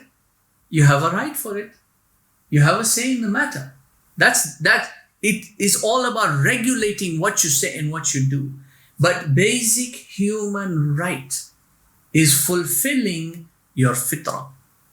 That is your right. The ni'mah Allah has given you is that he's given you the ability to choose whether or not you want to fulfill it. He's given you the choice of claiming that right. No other creation has got that. Think about this. We don't have time, otherwise I would have, again, that one ayah only about the fitrah. That's a lecture by itself. Right? We don't have time. I would have loved to go into that. I want to just finish this section. وَالنَّفْسَ مَرْكَبَهُ وَالدُّنْيَا مَنْزِلُهُ وَالْيَدَيْنِ وَالْقَدَمَيْنِ خُدَّامُهُ وَالْعَقْلَ وَزِيرُهُ وَالشَّهْوَ عَامِلُهُ وَالْغَضَبَ شِحْنَتُهُ وَالْحَوَاسِ جَوَاسِيسُهُ.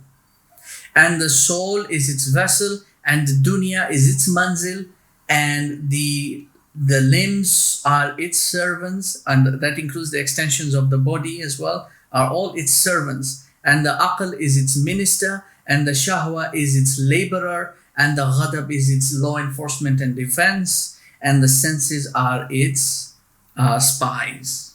Because that's what the senses do. They spy for information. Your eyes are looking everywhere, probing. One of the meanings of jassa, which is the root word of jasus, which is a spy, is to probe.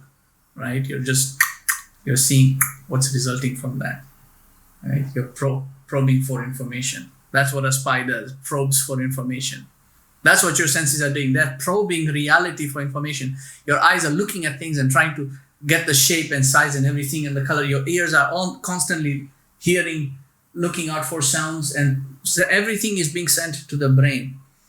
And he's going to talk about that just now. And we'll finish. How much time do we have? We'll finish, inshallah. وَكُلُّ وَاحِدٌ مُوَكِّلٌ بِعَالَمٍ مِنَ الْعَوَالِمِ يَجْمَعُ لَهُ أَحْوَالَ الْعَوَالِمِ.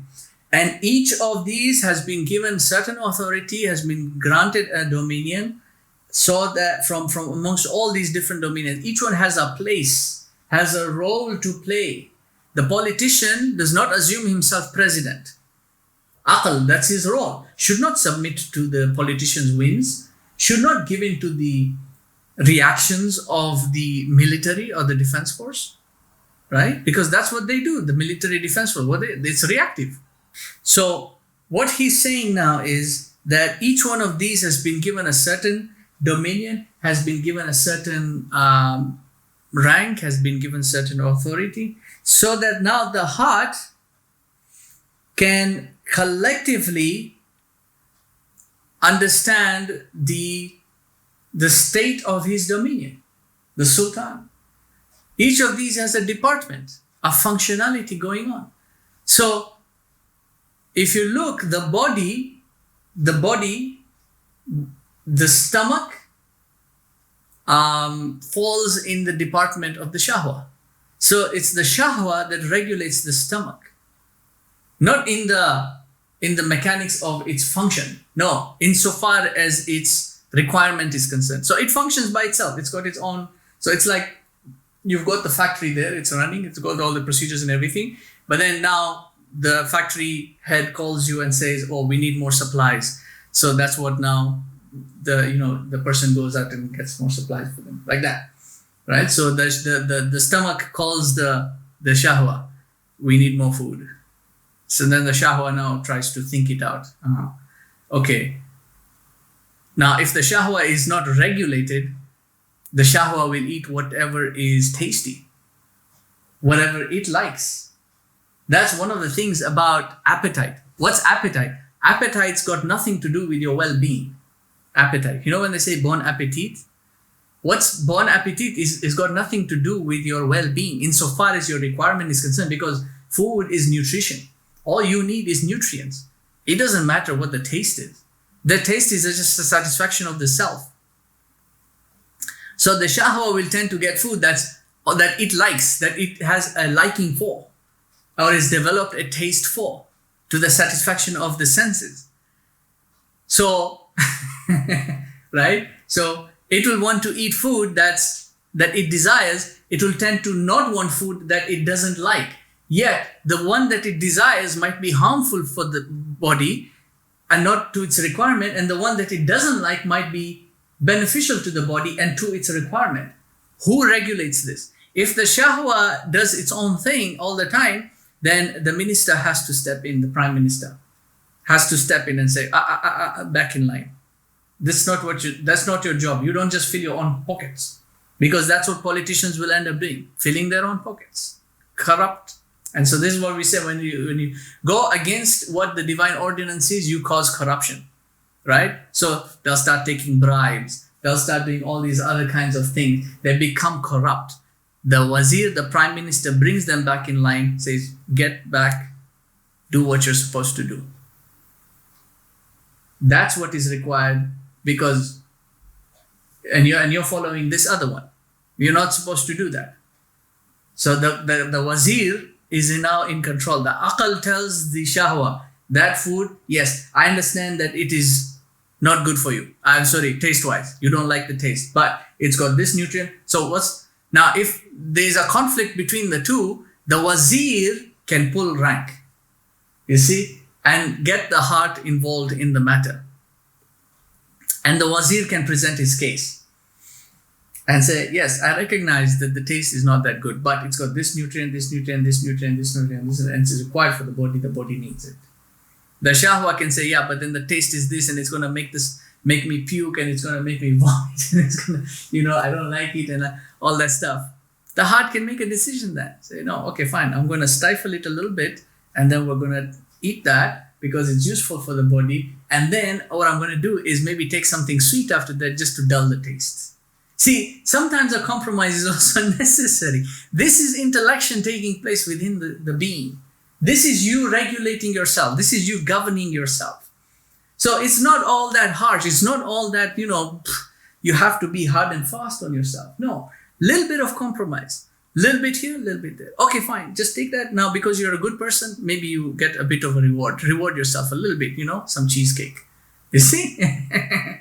That's how it works. Same case goes for the ghadab. Some cases you do need to get angry. You need to be able to have enough knowledge and capacity. Yani your wazir should be competent enough to analyze the situation, evaluate what are the options, present those options to the heart, and so that the heart can make a wise decision. Sometimes you do need to get angry to a certain limitation, to a certain extent. Sometimes you do need to let go. Sometimes you have to walk away, even though it is embarrassing to you. Yeah, you're going to be humiliated. Who's being humiliated? It's the self, it's the ego. So sometimes you walk away even though there's humiliation. But then you do the evaluation and say, what's the benefit and the harm here? Am I bringing benefit if I fight back? Or am I averting harm if I walk away? This evaluation is taking place in the heart. But if all its constituents are working and functioning the way they're supposed to. So he says here, وَقُوَّةَ الْخَيَالِ فِي مُقَدَّمَ الدِّمَاغ. The khayal, the thought process, is in the front neocortex of your brain. And this is what we meant when we said that the mind settles into the brain. Meaning, not that if you cut open the brain, you'll find the mind in there. No, it uses the mind. It uses the brain. So the mind now gets embedded into all these different faculties of the brain. There's a component of speech, of memory, of recollection, of analysis. There is rationality. There are some areas which regulate emotives, right? So certain reactions are prompted when certain emotions are triggered, and so on and so forth. All these components are there in the brain. The mind now has access to all this. So what's the allegory here we can use? Think of the chief minister. He's there, he's in his office, okay? Then right outside his office, he's got a secretary. Okay, then the secretary is essentially organizing everything for him and his phone calls and everything. Then outside that, there are now multiple offices all around. Each component has its own office. So that one is language and linguistics, that one is mathematics, that one is this, that one is logic, this one is doing, right? Memory, this one is archives, recollection, all these. So these are all the different departments of the administration or the office of the prime minister, as you would say it. It's a prestigious office, the office of the prime minister. So the prime minister being the aql, all those other offices, that entire floor that he has been given, which is typically going to be the top floor of the building, right? That is the brain. That's the hive mind. That's the central location. That's the aql and that's the brain. That's what's taking place here. So, وَقُوَّةَ الْخَيَالِ فِي مُقَدَّمَ الدِّمَاغ كَالنَّقِيبِ يَجْمَعُ عِنْدَهُ أَخْبَارَ الْجَوَاسِيسِ. This quwwah, this power of khayal, of thought, is in the muqaddimah of the dimag. It's in the front neocortex of the brain. He's like a chief. What he does is he gathers with him all the information that the spies collect. The senses, the eyes bring in this information, the ears bring in this information, all that information is collected and brought to the brain. Then, وَقُوَّةَ الْحِفْظِ في وسط الدماغ مثل صاحب الخريطة يجمع الرقاع من يد النقيب ويختفضها إلى أن يعرضها على العقل. So, the power of memory, of recollection, is in the central portion of the brain. And he is like the map master. He's the one who puts the map together. He builds the whole template based on on all the pieces that he gathers, based on what the information coming in from the spies, what's coming in. He puts all the pieces together from the chief. And then what he does is he then presents this to the intellect. This is the issue, or this is the problem, this is what we need to solve. What's your take on it? And then the aql analyzes everything, puts it in perspective. If he can resolve it, meaning enough knowledge has been acquired by the being to the point that the aql has been entrained in certain algorithms. So for example, if you want to brush your teeth, you just brush your teeth. You don't need to consult with anyone to tell you or show you how to brush your teeth, right? That mode or that decision doesn't require the heart to make that decision. Or you can, like the heart can make the decision to get up and go and brush the teeth. But the actual motion, the heart doesn't need to be there to regulate it. The mind does it in relation with the brain to do that because it's been entrained in the algorithm. You understand? So the idea of making sure the wazir is doing what he's supposed to be doing with proper knowledge is to entrain him. This is what the deen is doing. It's making you, it's entraining the mind. So 5 times a day, the mind has to detach from everything as far as world of causality is concerned and focus on salah. 5 times a day. That becomes an entrainment for the mind. It becomes algorithmic. In the same case, like for example, for driving, what's instinct? Instinct is not bodily. Instinct is mental. They like to say instinct is in the brain. It's not in the brain. Instinct is mental, really. It's this connection. It is in the connection between the mind and the brain. But the instinct itself is entrained in the mind. It's not entrained in the brain. The brain is reactive, active and reactive. All it does is it acts. So if the mind can override the hunger, the mind can override the desire or the shahwa. It's like in fasting, for example. The stomach is telling the shahwa, I want to eat. The shahwa is saying, we need to eat. If the mind doesn't intervene, the shahwa can tell the brain, go and get food. And so the brain will move the body, the limbs go open the fridge, start eating. Right? But the mind can intervene and say, no, we are fasting. You forgot. You're not supposed to be eating. That's what the mind would do. It will intervene.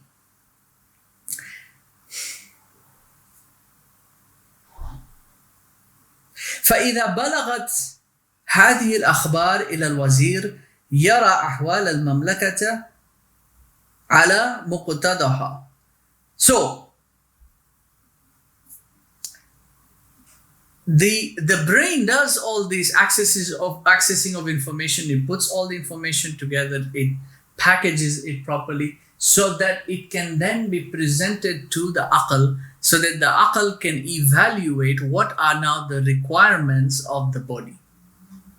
And then once those are resolved, it can now go, the heart can direct it to other things. So now the bodily requirement is resolved. So you wake up in the morning, you brush your teeth and you clean yourself. So that's a bodily requirement outwardly. Then there is a bodily requirement inwardly. You got to eat some breakfast and whatnot so that you can have energy to function. So that's the inwardly requirement. Now that's fulfilled. Then now you need to get to work. So now when you're working, there's now a different requirement. So since those two have been taken care of, now the aql can be directed to focus on the next task, which is your work. Okay, and then the next task, which is your this, and then your next task, which is your that. So this is what the heart will direct them accordingly. That's the point here. So information is gathered by the senses, presented to the brain. The brain packages, computes all the data, packages everything, gives it to the mind. The mind interprets everything, and if it knows what to do and it is properly, and it always does it properly, then the heart doesn't need to think about it at that time. It will do what it's supposed to do, and so it gives the proper instructions to the different departments. And so the machine keeps on going. This is your governing system. This is your governance. Your kingdom is running, it's functioning.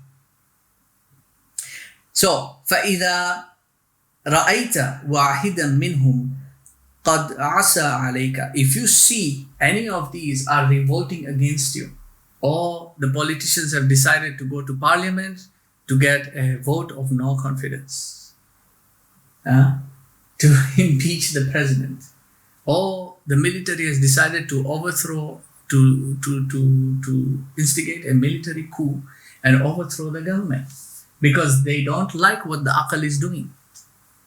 They don't like the aql's decision. The politicians keep saying, we want to feel, when do we look out for ourselves? We want to, and the aql is all the time saying, no, you can't have that, you don't have that. The ghadab is saying, I want to vent, I have to let it out, it's piling up inside me, and the aql keeps suppressing me. Eventually it bursts out. And a rebellion takes place, a coup takes place. If the heart sees this is what's happening, the heart has to intervene and suppress the rebellion. Make sure it is regulated. Listen to what now the complaints are coming up. What's the deal here? You see, investigate internally. What's causing you this disruption? What's causing you this upheaval? You're in a state of turbulence. You're in a state of depression, anxiety. Reflect. This is what we mean by reflect on yourself. Tadabbur. You see, tadabbur. أَفَلَا يَتَدَبَّرُونَ الْقُرْآنَ. Will they not reflect on the Quran? Will they not contemplate on the Quran? That's what tadabbur is. This is why he's using that term there. Was it here? وَالْمَلِكُ يُدَبِّرُهُمْ حَتَّى تَسْتَقِرَّ مَمْلَكَتُهُ وَأَحْوَالُهُ. The king does this tadabbur until stability is achieved in his dominion. Otherwise, things will go out of control. The person loses their mind. They go insane. And that happens. You see? Or they lose their way completely. They'll then submit either to the ghadab and just go out on a killing spree, or they'll submit to their shahwa and then just go out and waste themselves. That's what being wasted means. They think it means having a good time. Wasted means you're wasted. You're done. You're like scum now. And if you look at them, that's how they don't see themselves in that state. But they're not pretty. They're very ugly people at that state. They're scum when they're in that state of just complete drunkenness, just complete, giving themselves away. No control over their being.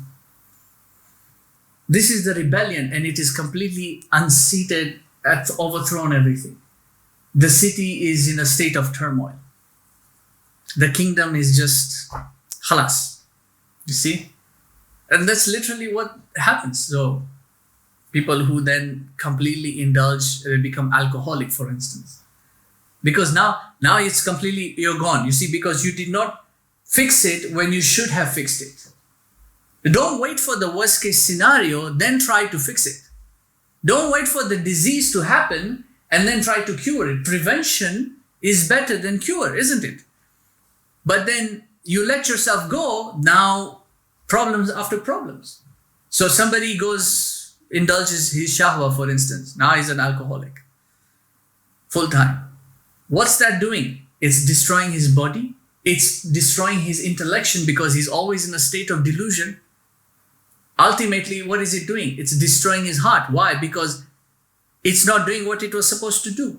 And then death comes, time is up, he hasn't achieved anything, he's lost himself. He cannot plea sympathy on Yawmul Qiyamah. Oh, I was depressed. Oh,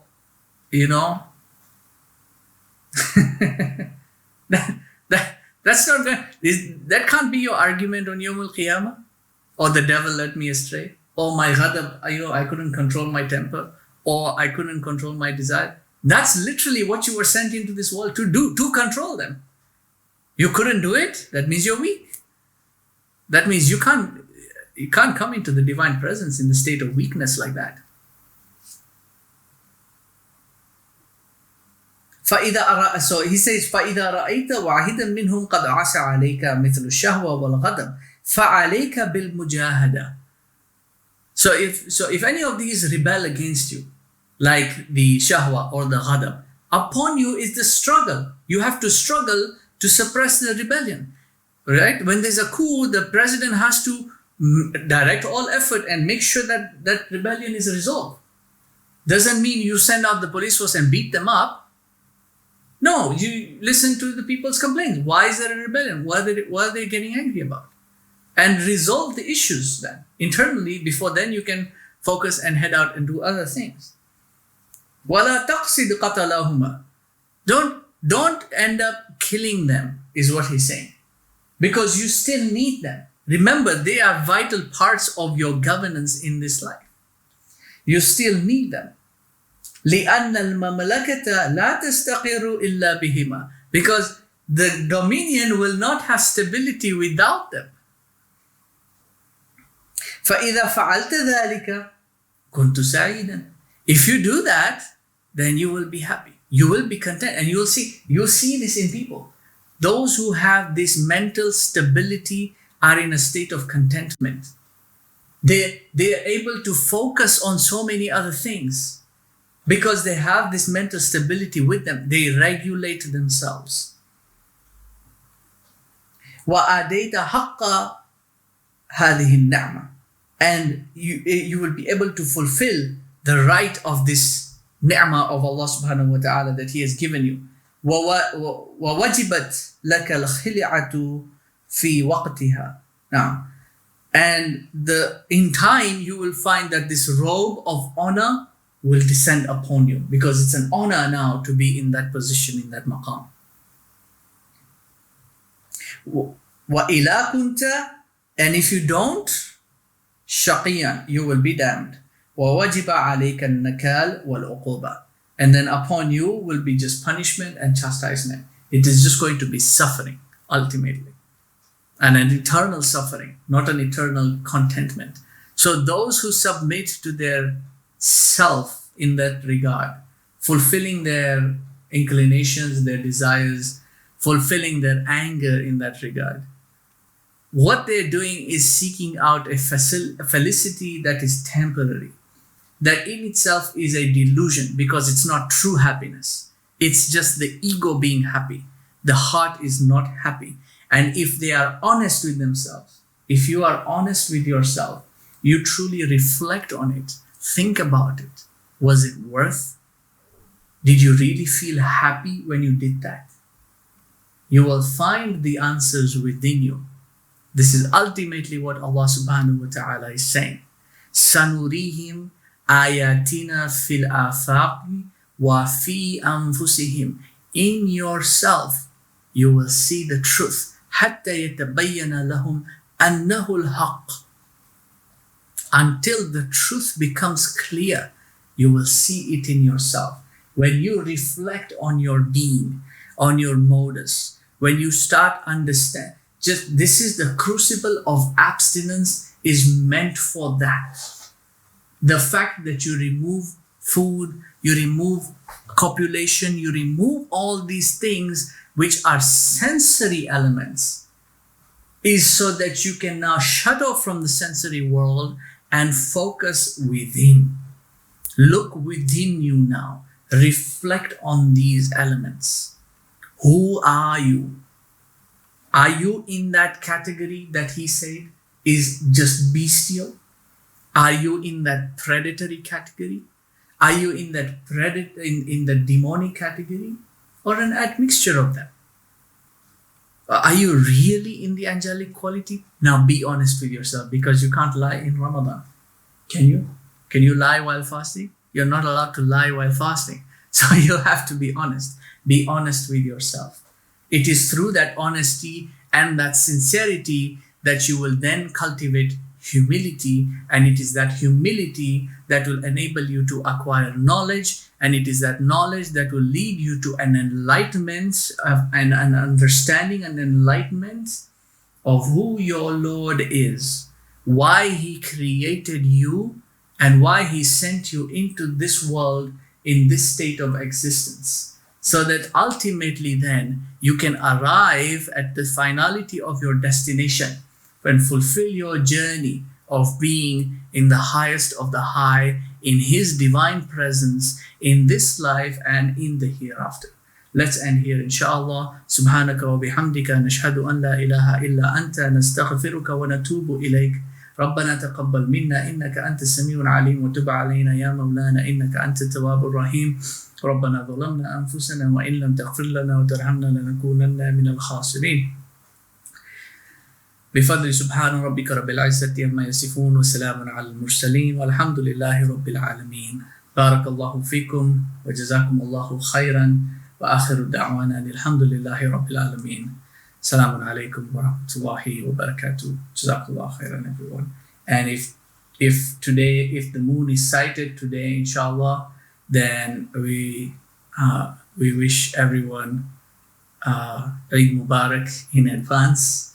If not, we will still have one more fast tomorrow, And so if we do have another fast tomorrow, maybe we can organize if everyone is available. If not, maybe you may need to postpone that and make your preparations for Eid the following day. But if you would like to have a session on questions and answers, which I know I did not permit that throughout the sessions, it's just because I get very exhausted, especially lecturing in Ramadan. It's very exhausting. So maybe tomorrow we can dedicate that session. If not, no problem, inshallah. Wish everybody Eid Mubarak, and I hope that you will take at kind some of the remarks and admonitions that I have issued as well, that you will not take to heart if in any way it comes across as me being insulting in that manner. There are times when you are up on this podium, and there are times that you really you go off the way you see me going off on a tangent. So it was not meant as an offense or an insult to any particular individual on a personal level. Additionally, I hope that you also forgive my mistakes and my errors. I know I've made mistakes. In fact, sometimes after the lecture, I realize, I shouldn't have. I think I made that mistake quoting that ayah. I think I said a kasra instead of a fatha in that recitation. This happens, and this is lahan. And so it's something that even ulama in this case, and I'm not an ulama, I'm not a scholar, but I'm saying even for those who are ulama also, sometimes these mistakes happen and they constantly try to work and refine them. So likewise, I am also in the constant perpetual motion of refining and rectifying these things. So we ask Allah subhanahu wa ta'ala to forgive our sitting. And this is why we have this dua at the end of every sitting. Subhanaka wa bihamdika nashhadu an la ilaha illa anta nastaghfiruka wa natubu ilayk, is to seek forgiveness for whatever we may have uttered or discussed in the sitting that was not true, that was false, that was backbiting somebody or insulting somebody else or whatever. We want this to be an educative sitting, and we want to benefit from that education of whatever that was beneficial and leave out whatever that was just nonsense, right? So, Jazakumullahu khairan, barakallahu feekum, assalamu alaikum wa rahmatullahi wa barakatuh, alhamdulillah.